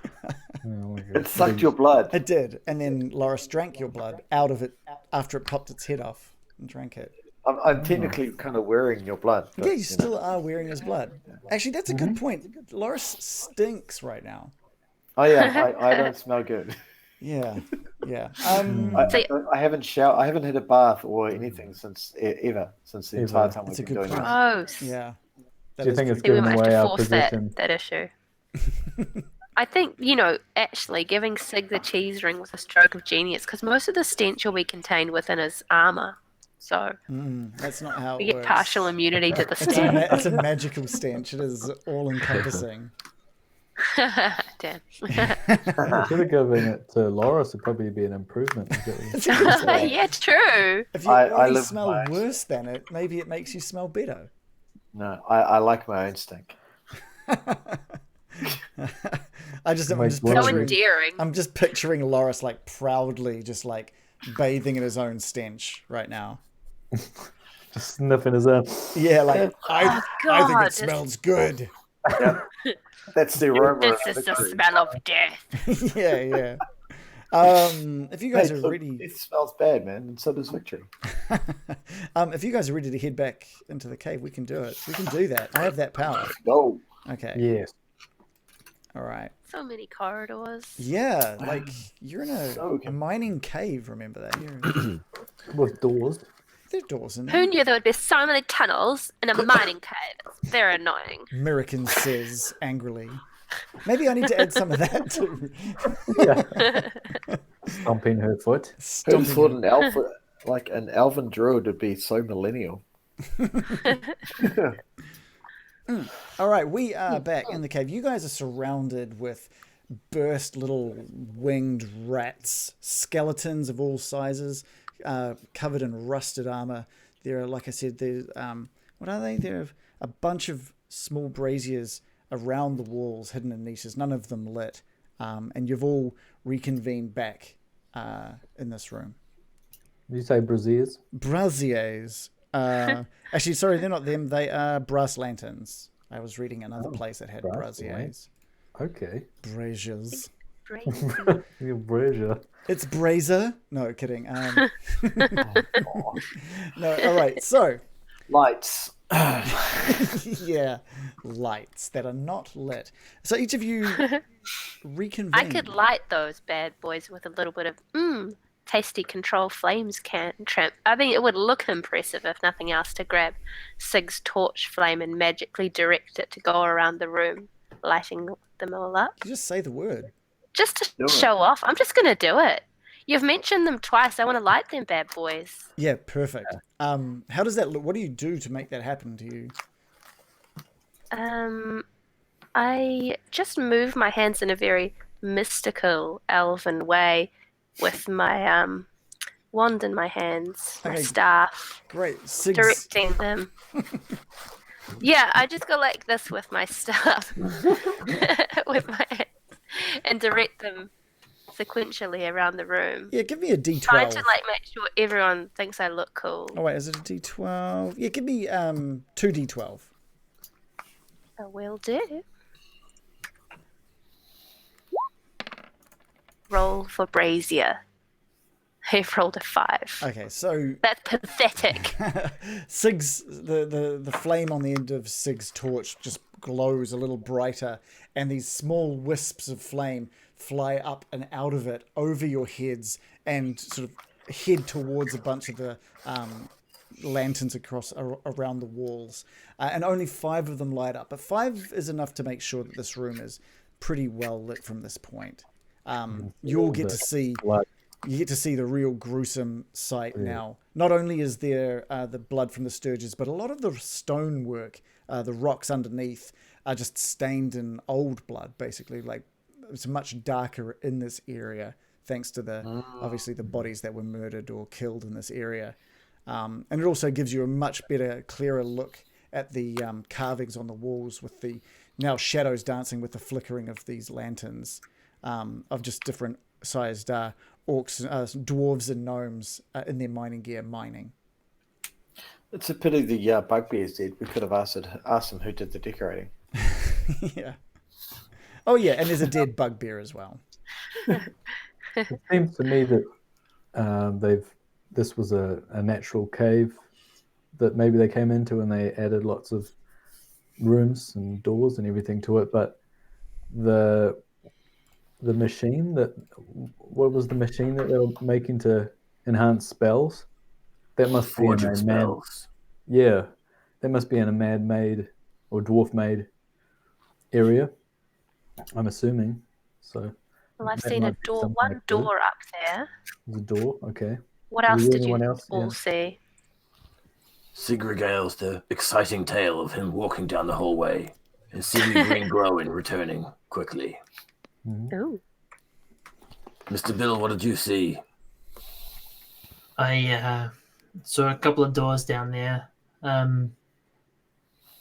Thinking about where we were in the cave, one of them seemed like it would be pretty isolated, and the other one seemed like it would open out into a much larger area. And guess. I'm fond of going south to see Bill's doors. What do you all say? Would a forge not be at the center of the mine? I do love a good door. And this is two doors, which is better than one door. Hot damn. I agree with Mr. Loris. I think the Forge of Spells will be deeper into the mine, hence us going south now to clear out the path behind us. Okay. A Cragnolian tactic, 57 if I recall. I'm not going to argue with the Cragnolian tactics. Wise. And Sig strolls to the south. Wonder what that green glow might have been. Yeah. Perhaps a body of water. Perhaps something magical. We should be cautious if we go that path. Agreed. As the party arrives, they see Sig pulling out his Cragnolian crowbar and his Cragnolian hammer. And he's just about to tap upon the lock, but then he realizes he should probably see if it's open first. Yeah. Give me an investigation roll. Bill is going to ready his dagger and his rapier. Sig rolls a successful 5. When you say readies it, are you readying an action? What are you readying, Bill? I'm just getting them both out. Okay. So I don't get them out in the middle of combat. Okay, that's fair. Sig, you go to push on the door gently just to check to see if it's locked, and there's no movement. All right, so Sig readies his little crowbar, gets his hammer ready, waits for a moment to time it with the booming of the wave echo cave, and knocks into the locks on the corner of the door. Give me a strength roll.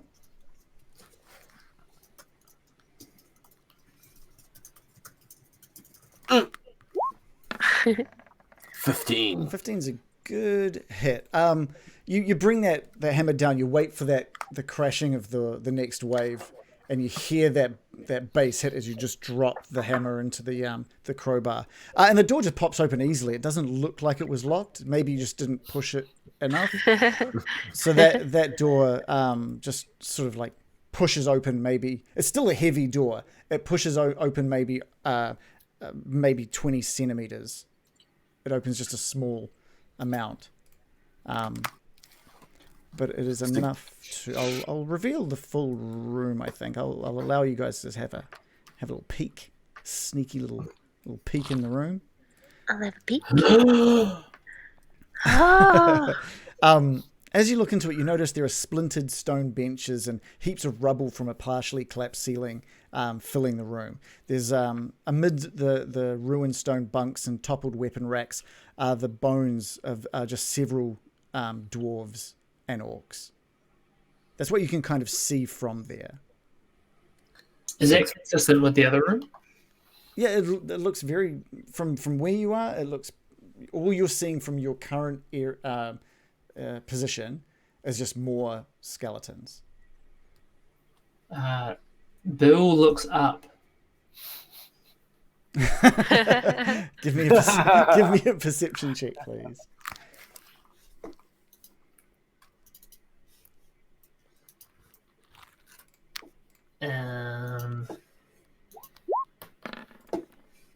A 16. You don't have to look up too far. This room, again, it's maybe only 10 feet height in this room, and there's nothing. There's nothing on the ceilings in this room. Right, Sig Anything stands of up. value in here? From where you're standing, you can't really see much. You can see rubble, and that's just by peering over Sig's shoulder with the door open merely 10 to 20 centimeters. So there's not much you can really see from your current position. Sig stands up and packs away his tools and boosts into the room. Cool. Is everyone else following? Are you guys staying outside? I'll follow. Bill follows. Cool. Yeah, Sildar's going to follow in as well. He's just kind of investigating some of the rubble, picking up some stones and picking up a couple of these rusty old weapons as well. And he's just placing them back down. Loris, what are you up to? I'm staying at the door. Staying at the door. Yep, just gonna stay here. I'm good. The Baron? Oh, you're muted. Sorry, Shannon. But I'm sure it was very important. Yeah, it was important. I walked in 5 or 10 feet. Okay, cool. What are you guys wanting to do within this room? After Sig has surveilled the room, he looks to the party and says, "That door seems serviceable. Perhaps we could retreat here at a later time if necessary, but I think we should proceed forth." Yeah, could I quickly investigate to see if this was the place of a battle and if it's been disturbed since? Like, Yeah, give me an investigation check. has it been sealed? Okay. Investigation. Can I help with that? Oh, that'd be good. I got a 13. Yeah, give us a roll as well, American. I'm using my night lookers into every crevice. So I forgot bad. to I've open helped them. with a 2. I'll add I'm that. rolling so good. I'll just add those two together just to help us speed things along a little bit.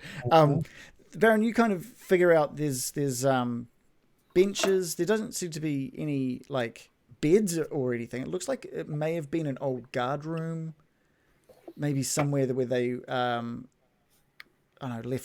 stored some of their weaponry. Maybe it was some sort of entrance, like first room on the entrance into the mine. So where people could come in, grab their equipment, and then head further on into the mine. The green room. yeah. Whereabouts are you still kind of? Have you moved around while researching, or are you just looking like? Yep. Yeah, I'm walking around. Cool. Okay, I'm great. sure I'm going to die on something. Yeah, well, you also sort of doing the similar thing to what Sildar's doing by just moving around some of these bits of stone and rubble and looking at these skeletons. And you notice the skeleton in front of you. Mate, did it move? Did it just... No. Well, you're not sure if that moved or not. American, you hear the shuffling of something over in a corner as well. And then let's have a look at what we've got here. Did it move? Did it move? I think I heard the shuffling of something in that corner over there. Yeah, you all start Did it? hearing the sound of just like things moving, and so to you, it's to some of you, it's slightly lit by Sig's torch. Some of you can see a little bit of detail further, and you notice that some of these skeletons are slowly sitting up. Uh, Are If I see slowly. these skeletons move, I am bolting. and get to their feet.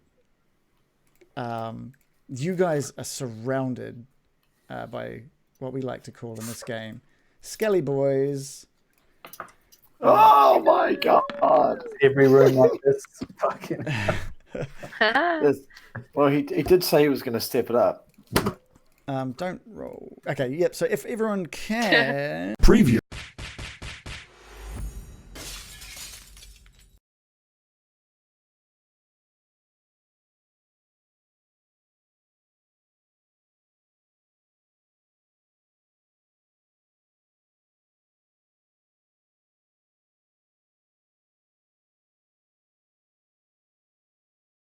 Sorry, looks like we ruined some of the audio there because I pushed a button and ruined the audio. So I didn't really say anything important. You guys. Why have do all you rolled even for have a button that just is ruining the audio? So what happens is I accidentally hit the intro button, and that mutes everything. So we can talk while I the prefer intro's to think that you have happening. a button that just says ruin audio. I mean, I've got that one. That one's underneath the intro button. Even better. But so yeah, you guys have all rolled for initiative, so no one really missed anything exciting other than, well, I mean, sorry, Reese. Reese rolled pie, everyone. 3.14. That's pretty sweet. That's That's pretty. the best. So there's a lot of pie? sevens. How's everyone? Cheese pie. Cheese pie. How Hmm. good that sounds. 777. Yeah. So yeah. So just to recap, you guys all heard of some movement in the room as both Sildar and the Baron were researching or sort of investigating what was going on, and now a whole bunch of these skeletons have just. All of those skeletons that were lying on the ground are now standing. Bill. Are they dwarfy skeletons or Query. Query. Query.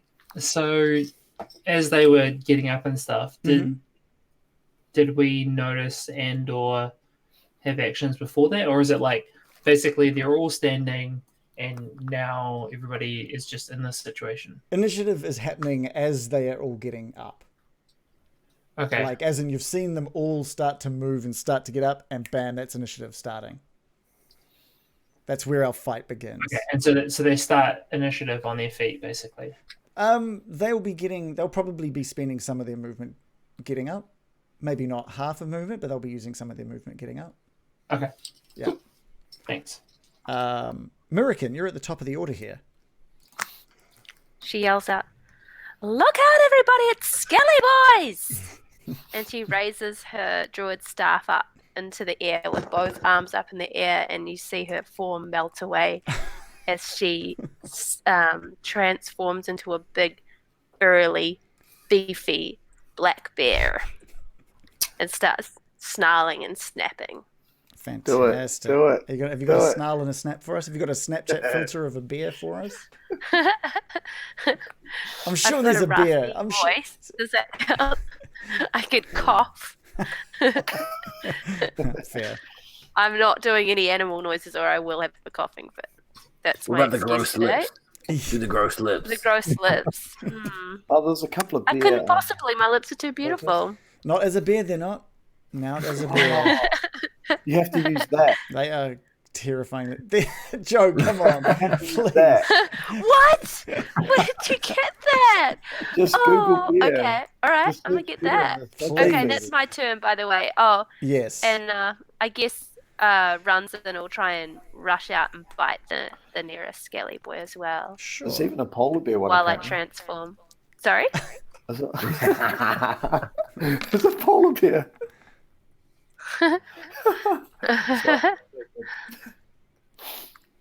Cool. So which one was Runzen snapping out at?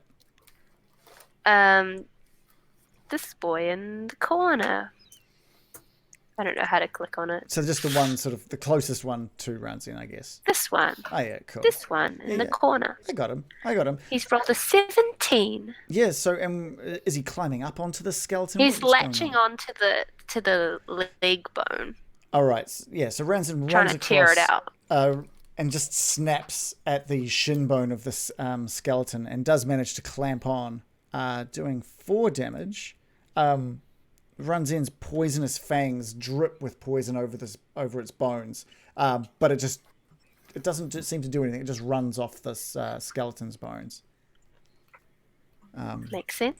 Doing nothing, unfortunately. Anything? I know it's probably any bonus actions. That's it. Or is that it? Yep. Cool. Runzen's got to run back underneath his mama bear for protection. Okay. With that, the skeleton swipes out with his short sword. My bear. He's rolled a 12. He does not hit. Okay. I can't remember what Ranzian's... That's all right. That's fine. That is totally fine. Sorry, it's just having a quick look here. You don't trust me? No. I'm taking a look at my stuff. I'm taking a look at what I was doing. You're like, nah, his AC's not that high. That spider dead. Cool, Loris, over to you. You've taken all of this in from the outside. You've watched as everyone's made their way into the room. In fact, you're probably the first one to maybe notice these skeletons getting to their feet. Yeah, so I'm actually thinking. Oh my god. Sorry. I veto that one. I veto it. Oh, it's brilliant. I love the hat. It's A gone. nice little touch. No, you asked for it. You. There we go. That's what I Hey. want. That is 100% what I want. Oh, wait, when you prefer this super adorable? Hang on. No. Oh, I veto that one as well. I get 2 vetoes. Okay, just one more. This is really enthralling for our podcast listeners as well. The podcasters are loving this. Yeah. This is great. Yeah. Anyway, Just imagine the best thing you've ever seen that you're missing out on. And then invert it. and listen to it get vetoed. Yeah. Anyway, so I'm quite on. thankful that I just played sensible and stood back and thought, you know what, I'm actually just going to wait because it's a small room. I don't trust it. Mm-hmm. But yeah, seeing that there's now a good number of skeletons that have appeared, I'm assuming I can't see this guy here in the corner at the moment. Not from that position, no. No, but I'm probably seeing more these two here. But I mean, as if you were moving into the room, like as soon as you move into the room, you will probably be a bit more aware of your surroundings.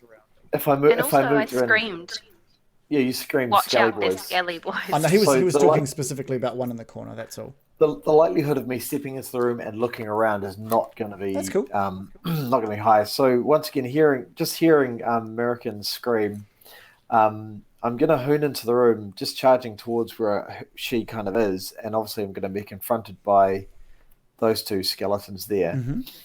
and I'm just going to smash out at this guy here. Cool. Give me a roll. I'm going to do it that way. I rolled a 19, doing 16 slashing damage. 16. That is amazing. That's seriously good.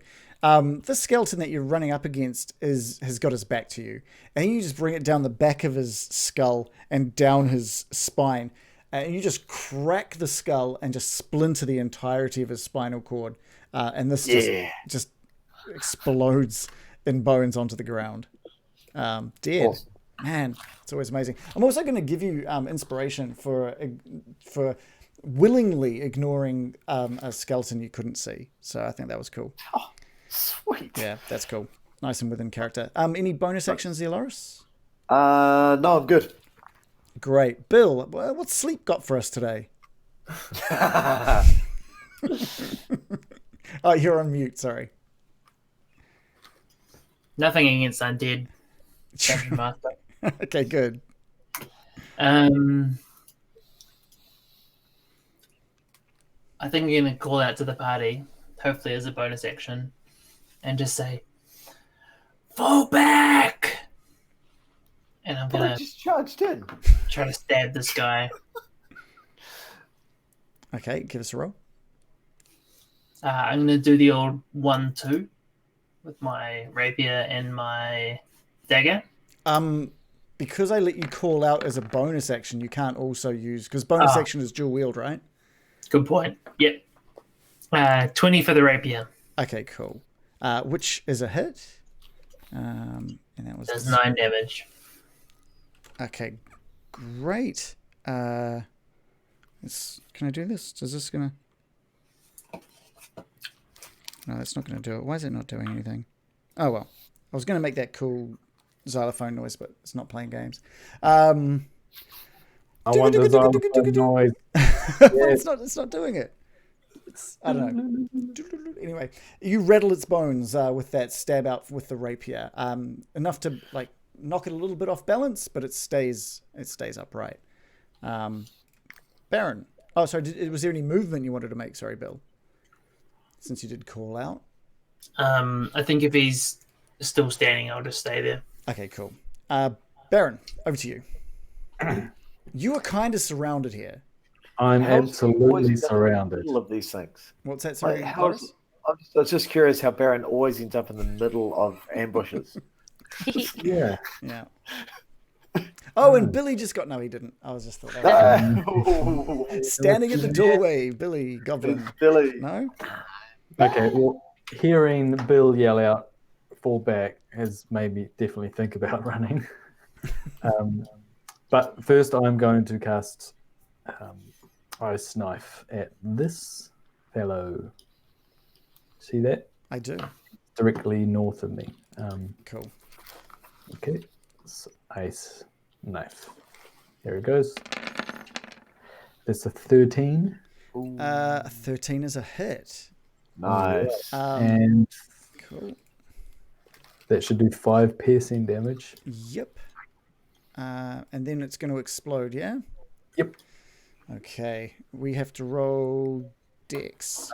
14 dex. So that's for 3 of them. So the one that you threw the knife into does not save. The one to his left also does not save. And the one to his right does save. Just so people understand, there are 1, 2, 3, 4, 5, 6, 7, 8, 9, 10, 11, 12. 12 zombies. 12 skeletons remaining in this room. Not 12 zombies at the door, if you guys may. That's gonna be all right, so the ice knife cracks into the sternum of this one skeleton, who turns to his skeleton friend as it explodes.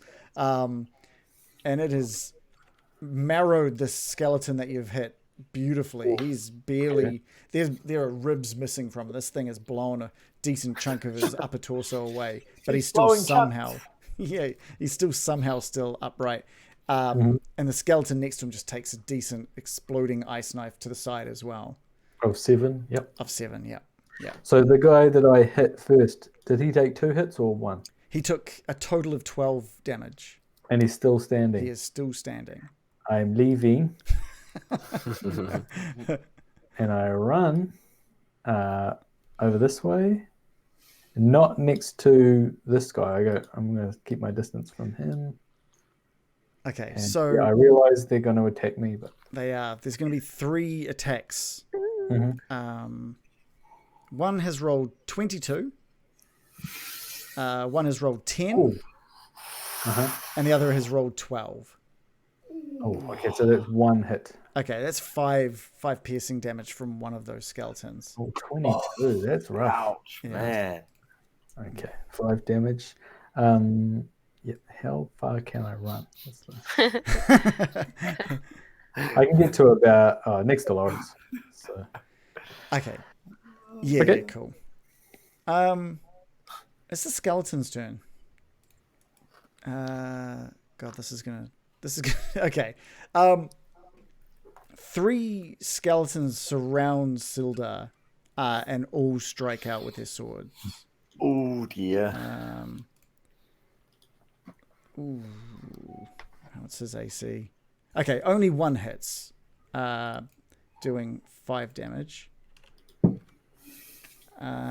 We've got these 4 at the top of this room, so the northeast of this room, that all just come running towards Mirakin and Sig. So we're going to attack with 2 of these on Mirakin. Rolling a 12 and a 7, so it looks like you're pretty safe there, I think, as a giant grizzly bear. Is that right? You're pretty safe? Yes. I want you to go. "Rrrr." Rush. Two Oh, hang on, wait. Oh. I lied. Oh. One of them hurts me. Okay. So you take 6 piercing damage from one of those sword attacks. 2 slash out at Sig, who is always, of course, ready with his shield to block any incoming attacks. And then 1 slashes out from behind him as well. Doing a crit roll, a crit success, 24. Ooh. With your back to him, he just slashes across your back, doing 11 damage. Ooh. As Zig feels the impact, he twists his body ever so slightly to take the impact on the thickest part of his armor, reducing the damage by thrice. Is reduced by 3. Okay, great. So you take 8 damage, 8 piercing damage. Bill, you have a skeleton run towards you and lash out with his sword. Rolling a 21, doing 7 piercing damage. Unless there was a reaction, I don't know. No, that's a hit. Cool. Another skeleton runs in and swipes out at Bill. Sorry, not at Bill, at the Baron. Rude. Rolling a 16. Okay, that would hit, but I use my reaction Okay. to hold my glass staff aloft and cast shield, Ooh. raising my AC to 20. Oh, Nice. Yeah, get in there. That's awesome. How long does that last? Is that like... For this round? Oh, just this round. Okay, yeah, cool. All right, so sweet. So you raise your staff, and boosh, as the skeleton sword just clangs against magic, and doesn't seem to penetrate into you. Which that was horrible. Don't say it like that. All right, and Loris, you have 2 skeletons charge you as well. Each bringing their swords across you. One rolls a 21, and the other rolls a 16. Both. Ouch. You take a total of 15 damage. Using my stone's endurance. I'm gonna reduce that. Of course. Fucking hell. Gonna have to. Man, that's insane. So I'll roll a 1d12 plus 2. I really should have that set up somewhere. So I apologize. That's right. 1d12. 1d12. So Oh. technically, I roll an 11, which is 13. So I'll let you decide how much and where that takes off, given it was 2 attacks. Yeah, so that'll nullify 1 attack. Okay, so you what take was it? in the order that I rolled them. Well, I guess I'll, without telling you how much damage is for each one. Do you guard against the first attack or the second attack? I'm going to guard against the first. Okay, cool. So you nullify 7 damage, but you do take 8. Okay, that's good. That's painful, but damn. Not now. It's not amusing now. Not that we're being hurt. No. It's not that fun anymore. Okay, but that's the skeleton's turn. Damn skeletons, man. Yeah. Sig, over to you. Sig holds his hammer aloft for a moment and calls out to the party, "Hold fast!" before he brings his hammer down upon the skeleton to the south of him. Cool. Give us a roll.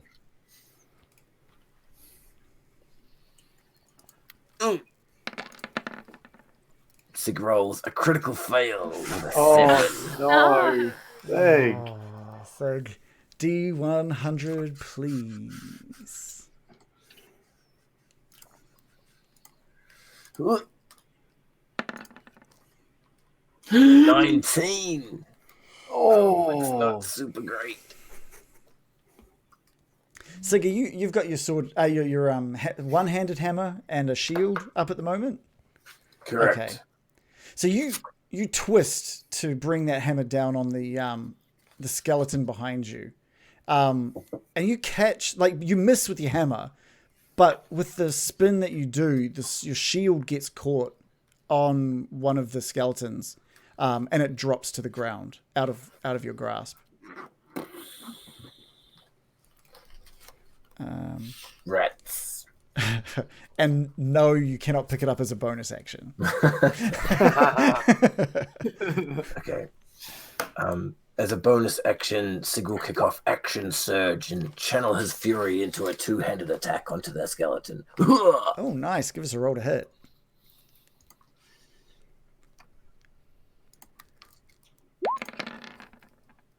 An 11. Oh, Yeah, an 11 is a miss, unfortunately. Just with everything that was going on, you've slammed into the ground, you've lost your shield, you reach up, grab on with both hands and just bring it down, and again miss. The skeleton completely, just smashing the hammer into the stonework, cracking it with one hell of an impact. Murican. I feel I've just got the one option, and that is to attack the skeleton right in front of me. Okay. I'm going to start with a big scary bite. I'm going to try and grab its ribs, pull them all apart. I've rolled at 13. A 13 is a hit. That's enough. That was enough. Just. And So I've done 5 piercing damage. 5 piercing damage. Great. Yeah, so you sort of sink your jaws into its shoulder and just crunch down into one of its shoulders, and dislodging one of its arms completely. Anything else for you, for American? As a bear, I get a second attack. I'm going to slash out with my claws this time. Fantastic. Please. Oh, I've rolled a nat 20. That's all I right. swear you've rolled the most crit successes. That's amazing. And crit fails as well sometimes. yeah. So it's sort of like reminiscent of what happened with the skeletons on the path leading to the Wave Echo Cave. You've already bitten down into this thing, and you just start tearing at it with your claws. You're snapping bones and you pop his head off and stomp down on any remaining bones. You have just absolutely mauled that skeleton to death. So appropriate. So appropriate. Yeah. And you're now just kind of, Nice. you're still just kind of chewing on one of the bones now. How about Runzen? Runzen's going to go in for a little teeny weeny spider bite on the on this guy on the corner here nearby. Yeah, just next to the one that you rolled mauled? He's rolled an 18. Okay, Nice. great. Plus 6 damage. Runs up and just sinks its teeth into the skull of the skeleton and kind of leaps off it, taking the skull with it. It returns to you and just drops it on the ground next to you. proud of its kill. Horrible. It is also dead. Wow. Yeah, that's pretty good. Anything else before we move to Silda? That's it. All right, it's Silda's turn. He's surrounded. He's free. He's skeletons! He's freaking out. And he's going to swipe out at the one to his left, and the one next to it. He's going to kind of try and carve a line through both of them. And he failed miserably. That first one was a crit fail. He rolls a 76 on his D100. He also misses the one behind it as well. Boy, oh boy. So he swipes out and just loses grip of his sword. And it's kind of lodged in the ribs of the skeleton now, next to him. So he doesn't have What noise does it make? Oh, God, it's not going to work, is it? Don't ask me when... No, see, it's not working. I can't believe you do this to me, Shannon. No. Oh. Yeah, so Silda he's lost his weapon. Oh my god. It is Loris's turn. We suck. Yes. Can I now hassle something shit again? No. No, Definitely not. You can Sorry. you can use it successfully. Okay, fine. So seeing all this carnage around me and people just going, this is just going to infuriate Loris, and he's, can I remember which button to push? Yeah. I'm not going to howl because I'm still croaky as Don't fuck. At the give moment. us that. Come on. It's your last Monday for a couple of weeks. All right, fine. So his rage is going to fire up, and he's been burning away, and all you hear is this kind of howl, and I think I'll attack the guy that's standing to the left of the guy that's beside the door. So there's two in front of me, so I'm going to take on the one that's sort of more directly in front of me. Yeah, cool. And I will do the overhand smash, or overhand slice and dice with the axe. Oh shit! No, sorry, wrong roll. It should be the one with rage. I had the wrong button. Sorry. So you rolled I'll a do this one. 3. I mean, what's the difference You can between take them? So the rage adds, I think rage adds 2. I can never remember what it adds to. Hang on a second. It Hang doesn't. on. You haven't got it set up any different. It just says No, I do. your roll It plus adds a 4 thing. plus 2, or your roll Yeah. plus 4 plus 2. They both are set up the same. No, they're not. I mean, Rage only is damage, I think. oh, it's the damage Yeah. increase. Damage. Yeah, right, fine. That's a 9, don't I miss? I'm Yeah, that's a bit. Sildar scoffs in your direction. sorry. However, Oh, you missed, did you? Oh, look at that. shut up, Sturge. Bob. Let's not start an NBC battle. Yeah, that's between fair. us. That's fair. I won't antagonize. So you have missed, unfortunately. Damn it. Yeah, that's me. I'm just Okay. gonna sulk again for the next few minutes. John's disappeared, but his Bill's still there. There we go. Here I am. Cool. I was just gonna check. Am I in range of Loris's buff? So basically, the wolf totem. While I'm raging, my friends have advantage on melee attack rolls against any creature within 5 feet of me. So you could have advantage on any of the skeletons within 5 feet of Loris. Yeah. So it's Like the not one 5 and right 5 below me. It's basically that one. Yes, yeah. Loris has chosen not to be exactly on a spot there, so we'll do some calculations and we'll just say that one's included. Sorry. That's all right. So can I just like get a picture of what's going on? Like, how do my friends look? How do the skeletons look? I will let you, for your action, investigate the room if you like, or perceive I was the just room. thinking, like, passively, you'd have an understanding of the situation, right? In this situation, you've got 12 skeletons coming at you from all directions. You're facing one direction with skeletons right in front of you. I would say that your focus would be solely on the danger in front of you. Okay, cool. In that case, I'll try to stab this one. The one in front of Sig or next behind Sig? Yep. You've got advantage on this one, then. Yeah, but I don't know that. Oh, you don't? Says the Baron, That's what- hopefully. That was my whole like. Do I understand what's going on? Okay, I see. Well, you would have heard the howl, so you would, and you know what that kind of means, I think. Yeah, but But whether you take it in the time to do anything with it. 15 dealing 4 damage. Cool. Nice. That is enough. And that's also enough just to take this thing out. With one stab out of your rapier, you just knock the sternum directly off this thing. And it falls to the ground. Where it was lying once before. Anything else? And I'm just gonna call out, "Fight, Sildar, fight!" as I reach out with my left hand, which has my dagger in it, and just punch this guy, but just with the hilt of my dagger. Oh, yeah, cool. Cool, give us a roll for that. 23 Oh, dealing nice. 4 Oh, nice. damage. its skull just goes whoop, whoop, whoop, whoop, whoop, whoop, around on its neck, and it just grabs it. It just grabs it, and it's now like facing backwards, and it just twists it around back to facing you.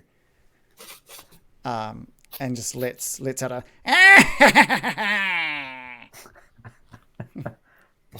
I love those skulls. I feel like I'm in wacky races. And it is the skeleton's turn once again.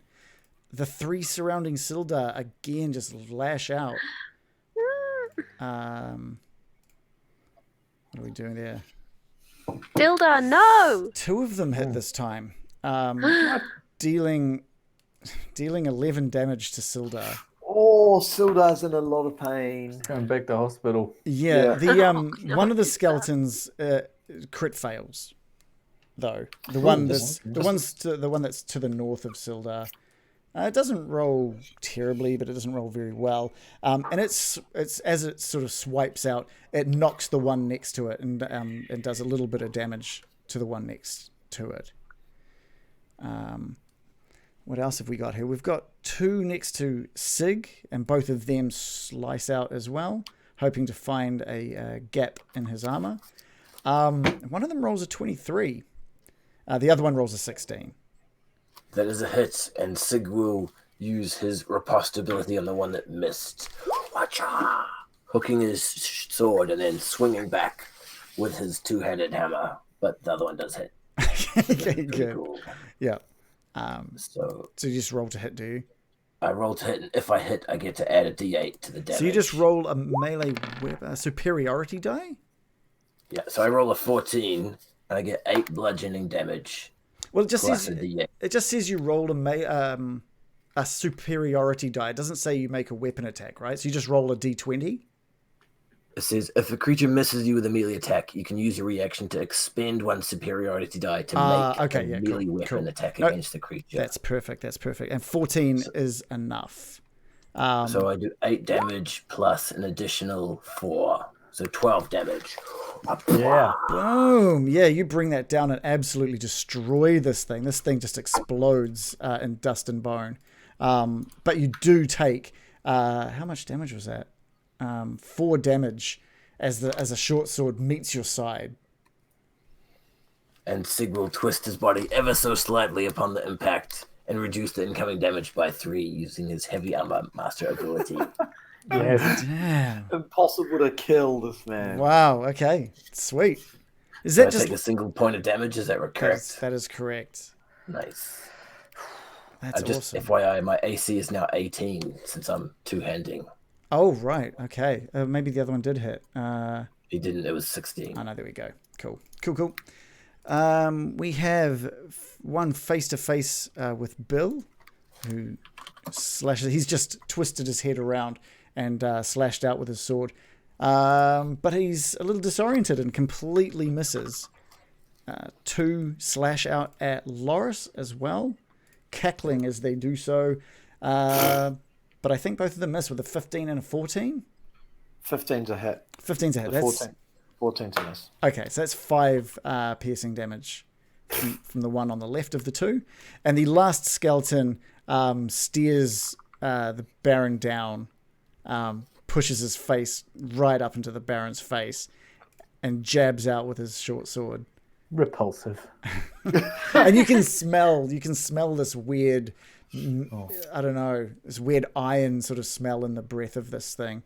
Lucky I'm holding my hanky. But it rolls a 12, which is That's a miss. yeah. Misses. My shield was still active as well until the start of my Oh turn. yeah, of course. Wait, what? How does it? So does it last until your turn? Until the start of my next turn, yeah. But you did it before it was your turn. No, I do it as a reaction Yeah.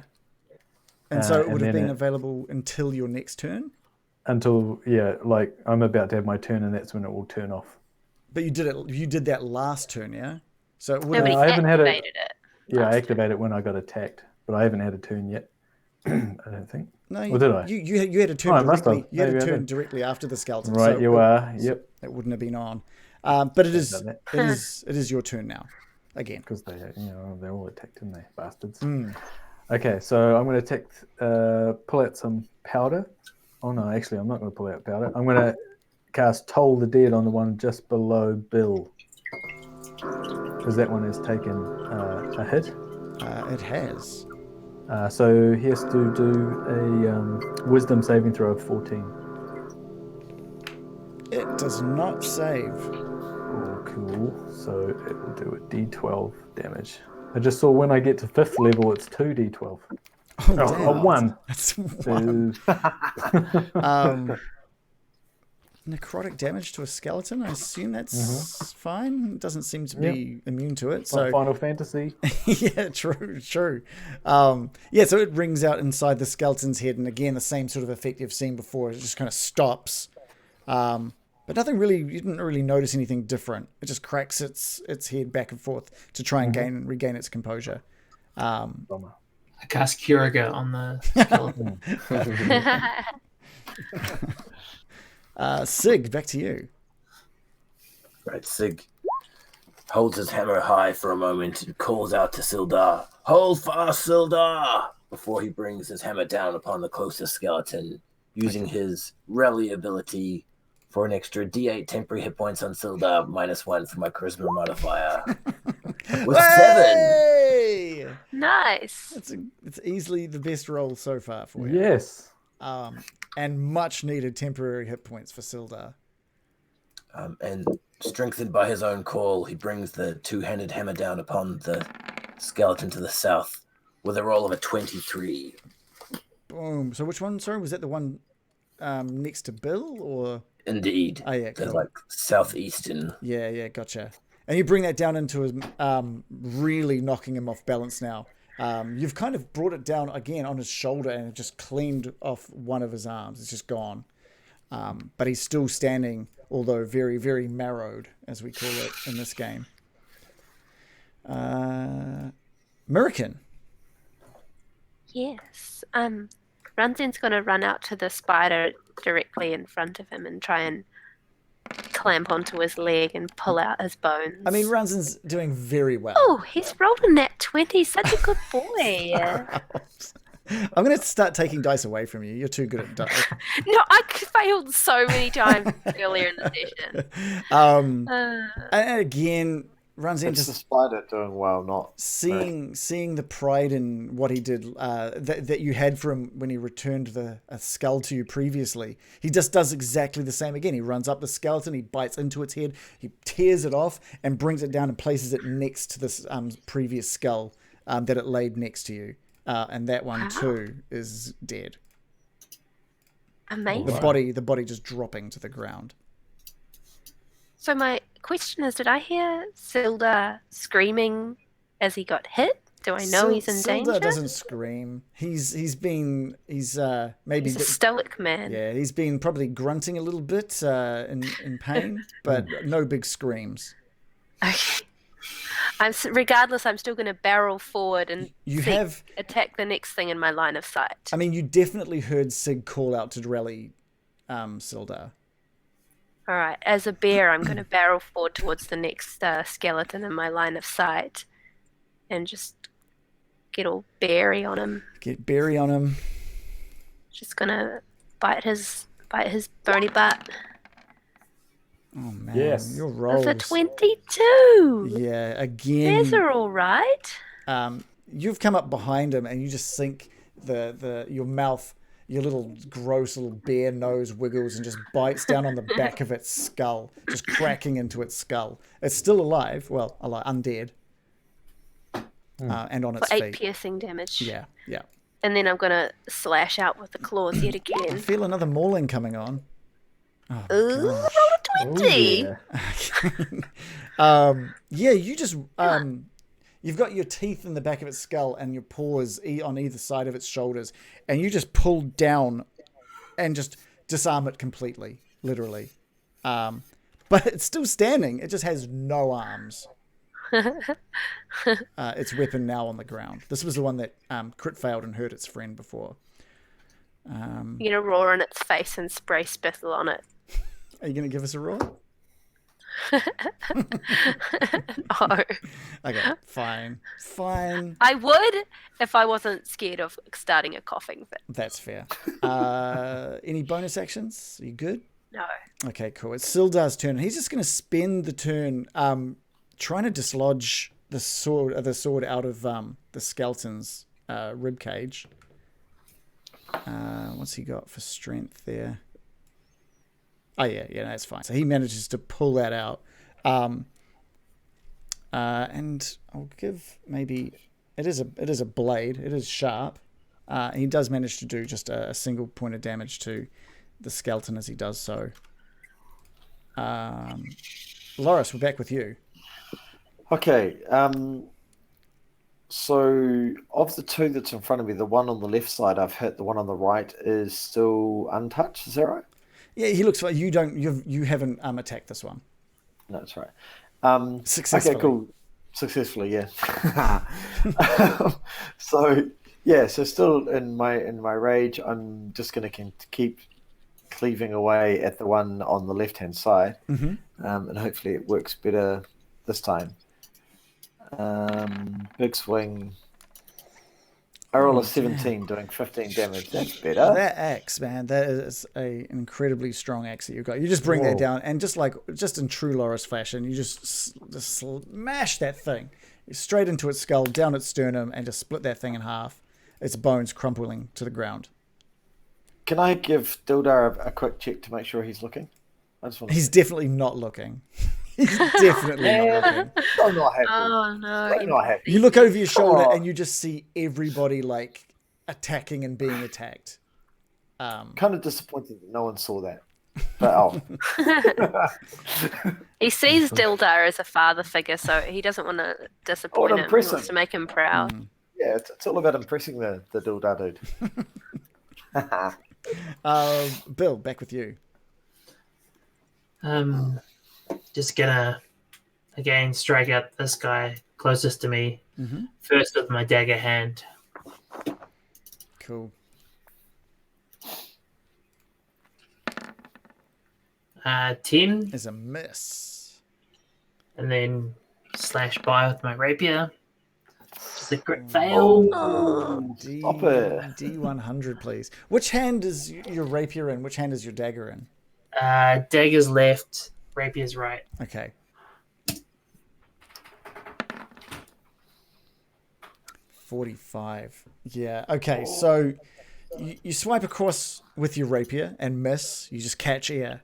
And with a little bit of frustration and sort of urgency, you stab out towards, sort of bring it across, slash out with your dagger, and you just catch Sig in the side with it,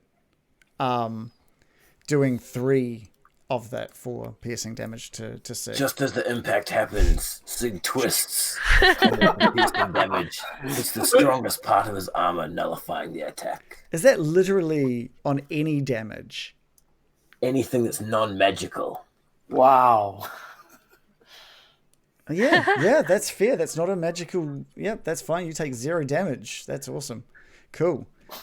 Anything else? Oh, no, that was your bonus section as well, wasn't it? That's it. And we are back again with the skeletons. Okay. The one in front of Loris, the one that seems to have taken no damage yet, slashes out with a roll of a 17. Oh, for fuck's sake. I'm gonna assume that was and guess what? Sildar saw that. No, kidding. He's doing 8 damage. All right, yeah, that definitely hurt. Yeah, I figured that one. I assumed there was eventually going to be some pain here. The Baron again with that one right in his face. It swipes out and just catches air yet again with a roll of 12. Youth. Man, that is... I don't know what's up with him. He's not having a good time of it. He's my friend. Really, he doesn't want to attack me. He's just... Every now and then he just gives you a little wink. He's like, play along! The one in front It's of a Bill... skull on your hat. He knows you're a necromancer, so he's Yeah. like, hey, this guy's all good. The one in front of Bill rolls a 15. Attacking me. Yeah, that's right. That Attacking is a me. hit. You It's a hit. attacking me? It's 6 piercing damage there. Oh, rough. The skeleton that was attacked by Murican just turns around. And leaves. It just, it just sees this massive bear, and it just leans forward to take a big bite out of the bear's stomach. Out of its stomach. Yeah, Wow. Seems rather brave. yeah. It It fails. could get at the stomach per se. I figured It's you on was- all 4 legs, right? Well, are you? Because I don't know. If that's what he's, they're fine. Then he's attacking you know what? your face, I guess. It's doing whatever. What would you prefer it to attack? Your stomach or your face? I don't actually care. If you're on all Are fours, they- if you're on all fours, it just tries to bite at your face, and it just manages to get fur in its teeth. It doesn't do any damage to you. Sildar, however, has a couple of skelly boys waiting for him. Why did that close? Sildar, God damn it! I'm gonna open that again. Sorry. Dildar, no, be Yeah, strong, I'm worried about Dildar. Dildar. That's So fair. are these dwarf skeletons and orc skeletons? Is that right? These are just kind of a bunch of different sized ones, dwarf and orc, same as what was out in the Okay. previous room. Mixed bag. Yeah. So these two swipe out. Yikes! Yeah, they both hit. No. Doing 8 damage to Sildar. Sildar is looking. Murican, you're looking over this skeleton in front of you, and you can see Sildar is bleeding pretty heavily. So much for that temporary HP, huh? Yeah, But that still would have saved his ass, I bet. he would not be in a good place right now without that temporary HP. Nice one, Sig. It's the Baron's turn.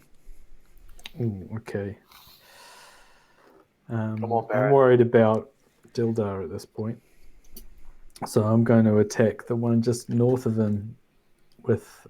Can I get Ice Knife there, or are people in the way? What do you think? Yeah, like it's almost completely in cover with Sig's big frame. Okay. I'll do and Bill in front of I'll him. do Toll the Dead instead then. You don't have to be able to see anyone for that one? No, he just has to save against 14 wisdom.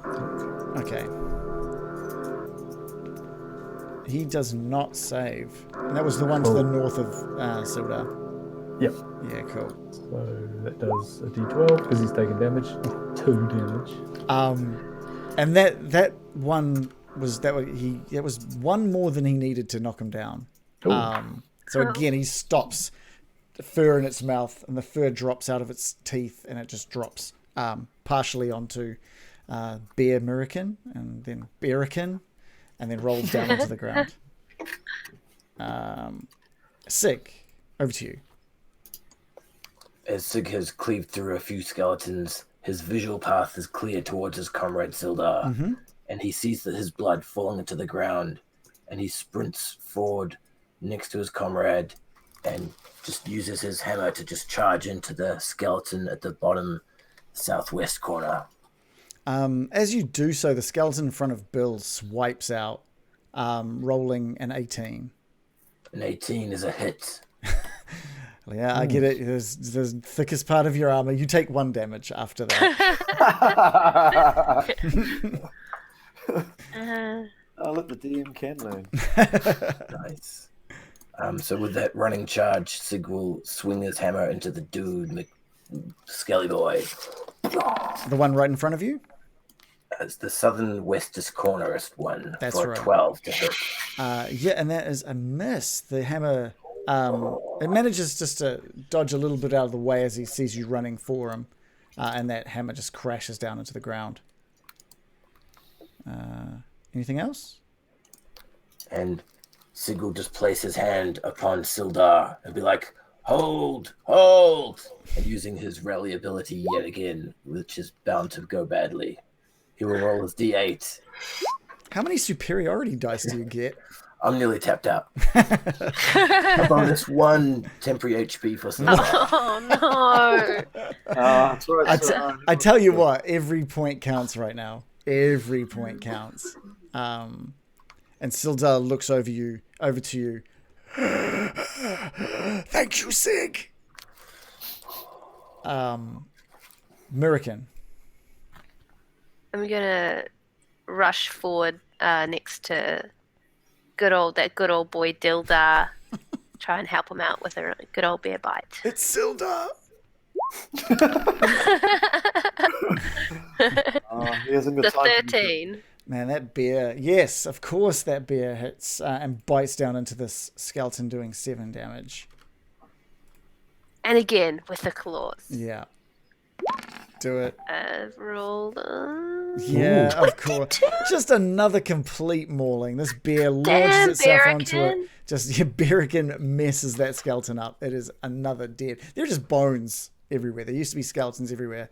Now there's just a trail of bones leaving from where Berrican was standing to where she currently is standing.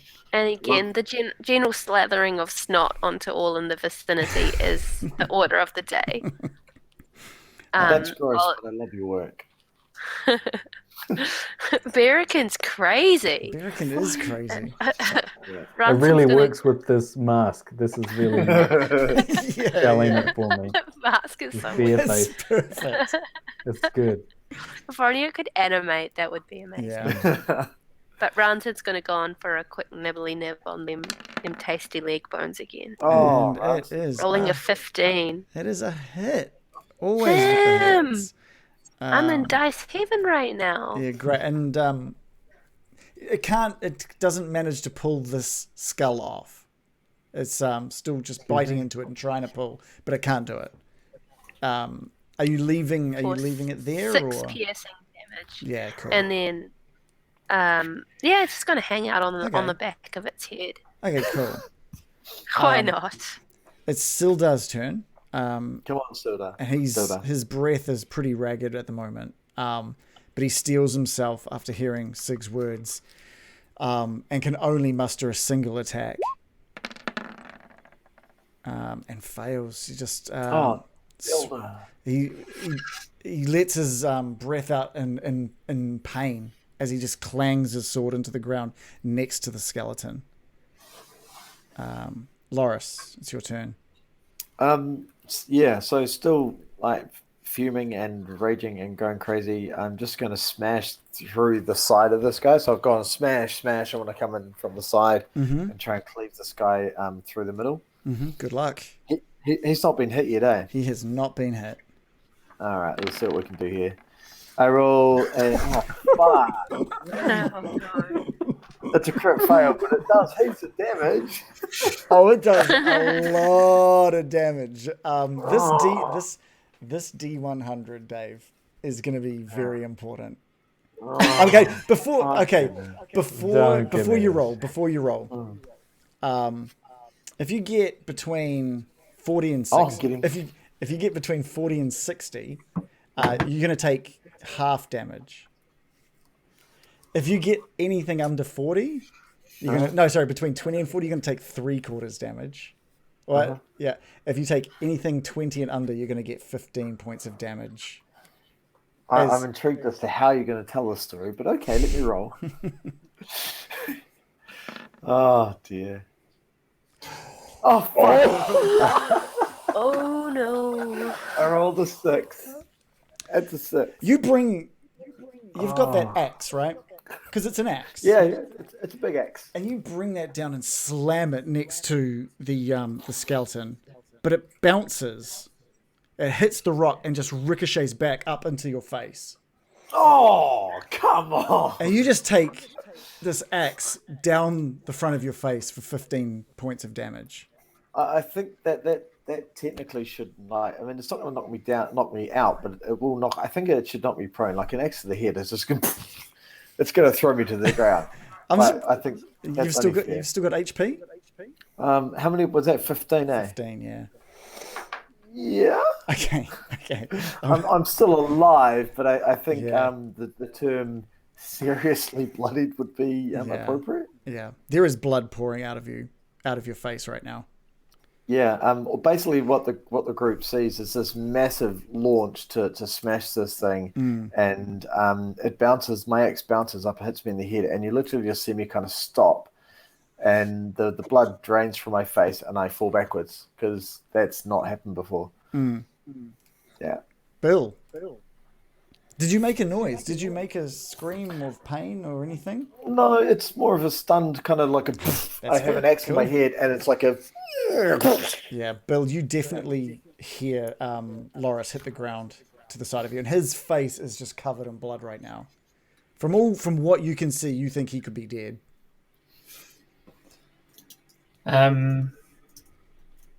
What's your ruling on swapping places with another player? As long as both people are okay with it, I'll just allow it as part of the movement. It'll be if it's 5 feet of movement, it would become 10 feet of movement. Yeah, so it's treat it like difficult terrain. Yeah. Baron, are you cool to swap? Yeah. Yep. Okay. I swap places with Baron. I'm just staying on that one. I'll just- Okay, there we go. Cool.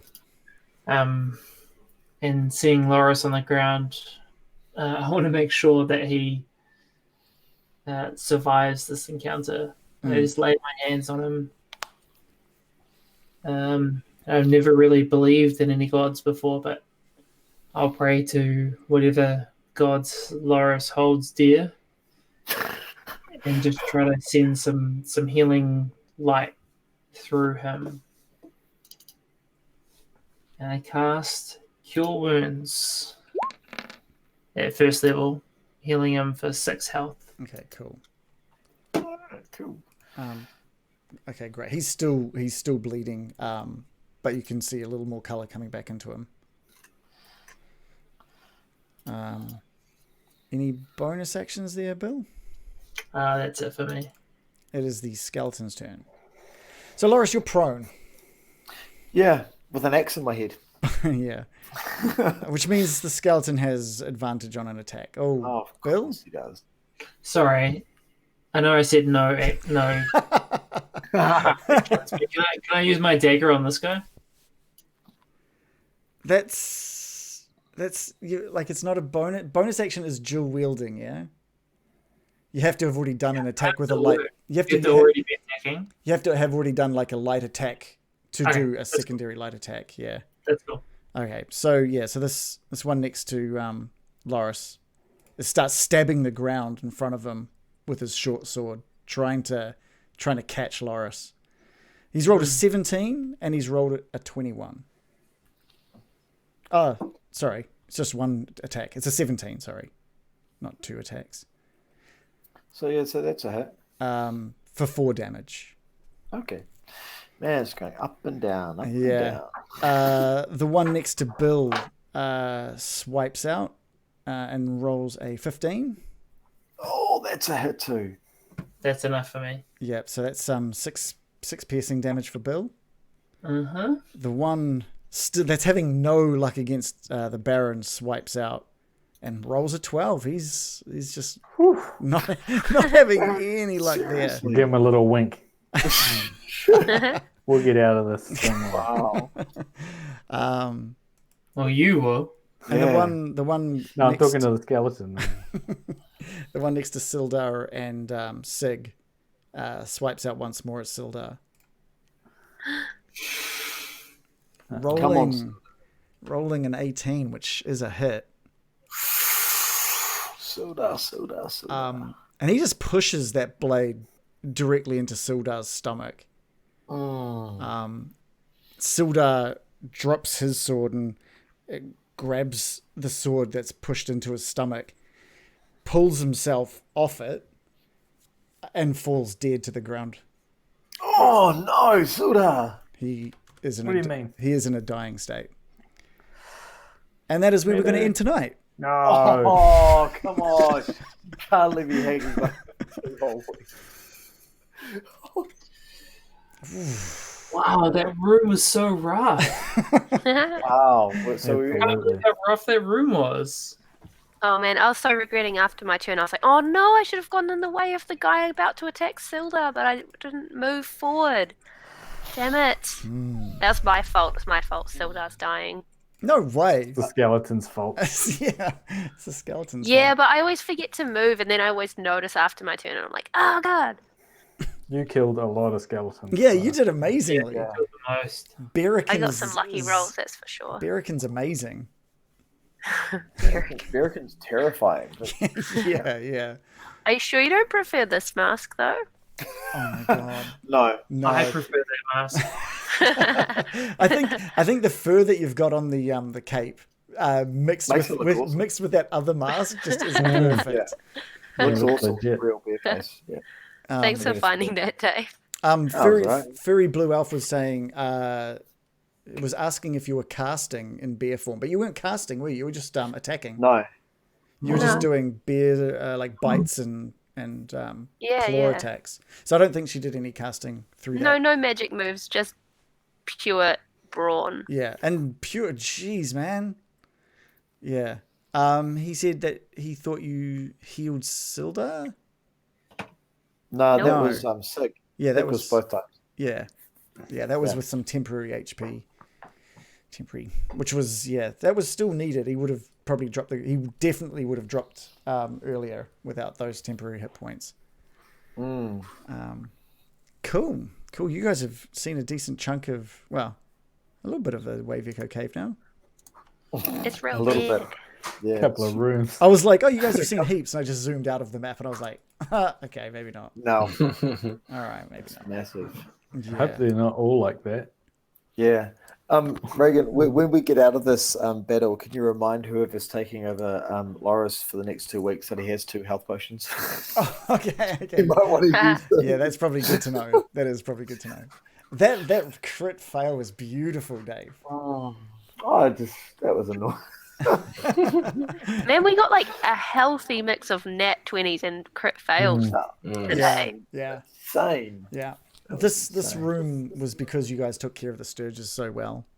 No, really? Nah, I honestly, Yeah. no. I no matter what had happened with those Sturges, that room was always going to be exactly like that room. Well, 12 skeletons against 6 of us. That's still, Yeah. you're still outnumbered pretty well. Well, it's not 6. There's 7. There's you've got the spider as well, and you've got you've got Sig that can barely take damage. You've got like Berrican that just messes shit up. You got Ice Knife that explodes and takes care of multiple people. Like Couldn't really use it in there though. Yeah. Everyone got too close. Yeah. I thought we were going to die straight up. what was that, Dave? I was assuming our rolls are consistent. I'd take some nice mid-level rolls consistently rather than the highs and lows that we had in that battle. Yeah, fair. That's fair enough. I wouldn't have minded if you tried an ice knife. I guess it would have been risky though. Yeah. Yeah. Yeah, ice knife in the back is not nice. Chill touch. Same thing. She'll touch to the boys. You've done it to me twice. How are Yeah, Loris's so I'm like testicles? missing out. I'm pretty sure they've thawed by now. But... Reese, I'm pretty impressed at the build you've got for Sig. Like, he's almost untouchable. He can get wore down though. That's the thing. Yeah. Like he's pretty much all tapped out at the moment. Yeah, for sure. One funny thing though is Sig is completely immune to rats. Really? Because rats can do a maximum of 3 damage. Yeah, perfect. So you can literally take out like 1,000 rats. Damn. Pretty cool. Well, now I have to change the next room. Yeah. Admittedly though, he was hit and he only gets 1 hit typically, but yeah. Anti-rat Sig is where it's at. Okay. Yeah, so The exterminator. that rule is awesome. So you can. Yeah. It's a really cool defensive strategy to keep yourself around for ages. My question is like I should know this by now, but how does the crit roll work when you do critical? Like, what do you do to the damage? Do you roll another dice or So we've got it all set up anyway. a die? so I mean, we've got it all set up so when you roll a crit success, it rolls double dice. So that's the rule basically. You just get to roll 2 dice, whatever it is for the damage, and then you add those together, and then add your modifier. okay. So- So could a rat crit you, Reese? It could crit me. It could, yeah. A rat would have to Damn roll. it! You've ruined The chances of 1,000 rats rolling a critical is pretty high, so you might not survive that. Okay, 5 rats.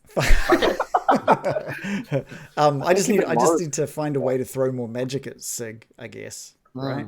Well, Yeah. last time you did that, he dropped them in 2 hits. That's so- true. That is true. I've been trying to be as true to like the campaign or the module as I can. I don't want to just be like, now there's 7 sorcerers in this room. Like, Yeah. That fire rats. Against, with like damage, Right. magical damage, Sig struggles obviously, but because he's a fighter, his defense against was naturally pretty low. yeah. But against anything physical, he's going to be like a tank. Well, he's a tank, right? Yeah, I mean So- that's why I used his crit fail to get rid of his shield. I just wanted to bring that AC down. Wise. Nice. Yeah. Nice shirt, by the way. Oh, it's a great shirt. Yeah, it's an awesome shirt. Love it. Finally, Good all for our- each character. Yeah, that's cool. Which is available in our merch store as well. Smirch store. Smirch. Yeah, it's Well a super said. cool design Well made by Joe. You can also see the Billy Goblin design or just the Billy design, which hopefully it'll appear this week. It's in the hands of the god that is NZ Post, the shitty demonic god of NZ Post. One of the old gods. Yeah, one of the old gods. One of the very old guys. It landed in New Zealand like mid last week, and it's still not down into Wellington yet. Like it's the Overnight worst. delivery was in Your place. moth. Yeah, so hopefully if it's here tomorrow, then we can get it to you before you disappear for a couple of weeks, Dave. When are That'd you be back? awesome. Speaking of which, so next Monday you're not going to be here. I'm back on the 8th. I'm back on the 17th, so I miss 2. You missed 2. Yeah. Oh, you only just missed 2 as I well. know, it's so annoying. Yeah. But That's like 2 more rooms. yeah. Is it really? It's like half a room. Like it's like a cavern and a room. So Yeah. you know. I'm keeping worrying like that we'd worry about finishing the campaign while he's away. It's like, I can't see that how happening. long everything takes us. Yeah, No like chance. given the size of what this map looks like, I expect by the time I get back, he would have done the room across from us and maybe one of the rooms above us.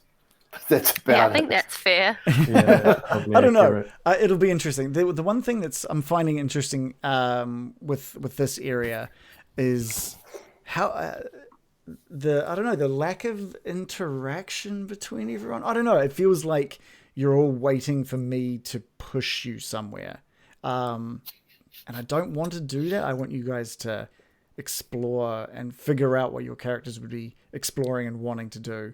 So yeah, I don't know. I kind of want to leave this one all to you guys without really pushing in too many ways. I blame Sig for the fact that we went south. Really? He's happy with his decision. It was the Craigmore, rule number 57. Yeah. If we were retreating from deeper into the cave, would you want to meet another 12 skeletons? You would Exactly. not. That was good. That's a good plan. If I was retreating, I'd go the way I came in. Because retreating means going forwards. No, well, it does in barbarian law. Okay. Yeah. I don't think there's not going to be like every room is going to be like that. I'd hope not. There's hallways too. Don't forget the hallways. yeah. If every room's like that, we're literally going to battle long rest. It's going to take us forever. Oh, you think you're going to be able to long rest in this cave? Okay, Probably cool. not, which means we're going to need a truckload of health potions.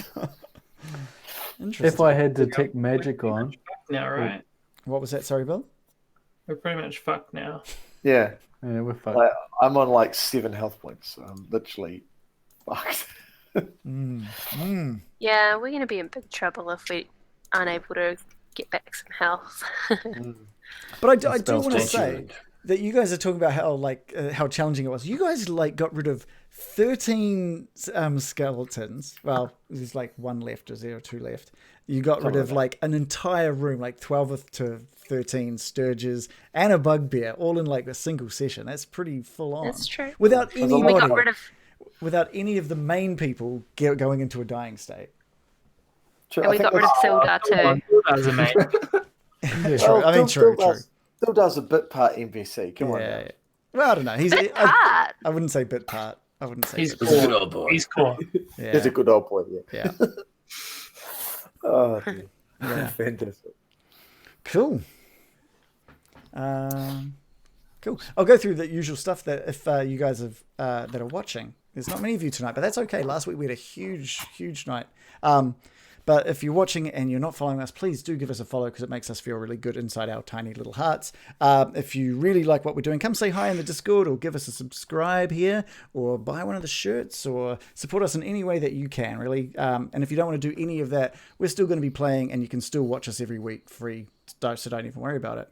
We love playing. And I think the big change next week is that Dave is not going to be here to see how Loris withstands that axe to the face.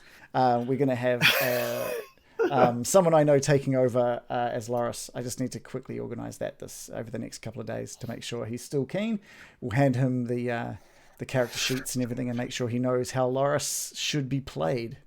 Can we know who that is? It's Silda. It's Silda's, Yeah. no, Duran. The offer would be retracted very, very fast. And it looks like Blame the Robot, the guy that did the cover of your cover, is nice. Is probably going to be joining us as Loris. He's got his own Twitch channel. He's even started up Sunday mornings a D&D session of his own, D&D campaign, which he is the DM for. He's picked a much better time of the week for getting international viewers than what we've picked. But that's fun. It also means we're not competing. We can sort of totally sell each other's shows, which is awesome. So he's hopefully, I'm just going to finish confirming, but it sounds like he's all keen. So next Monday he'll be here with us to take on the role of Loris, which is going to be awesome. Be good to see his take on this character. It'll be fun. Yeah, but I think that's us. Is that us? Are you not gonna watch while you're over there, Dave? Well, 7:30 start is 4:30 in China, so I'll probably be busy. True. Yeah, that's fair. I Busy watching Getting Dicey. No, I might Would China watch. even allow it? Yeah, blocked. Yeah, true. What you can actually look at. They do on, I think if you're using their Wi-Fi networks and stuff, they block out some stuff. But if you're using your own data, they don't or they can't. There's limitations. So I may even catch it on like a replay on something. I thought even if you were using your own data, you'd be going through their cell towers and stuff. Yeah, So. I'm not sure. I've done a bit of reading, but it's a bit hit and miss as to what you can find and what can't find. I'm pretty sure you'll find it limited. Yeah. I mean, if they haven't thought of using cell phones for data, there's a problem, right?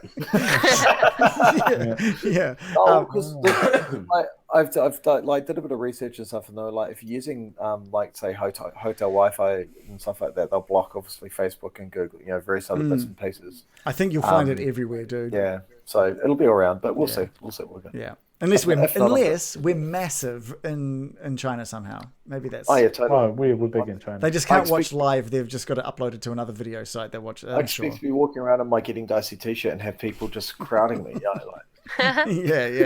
I just want to say a big thank you to Half Demon Dan for also giving us a follow. We've had a couple of follows, a couple of people resubscribing as well, which is awesome. We love that you guys do that. We love that you guys sit and watch us and enjoy what we're doing. And if you want to see the rest of our stuff, we're on YouTube. We're on all the podcast services, and we'll be back next Monday, 7:30, same time. So thank you so much for watching. Bye. Bye. Everybody.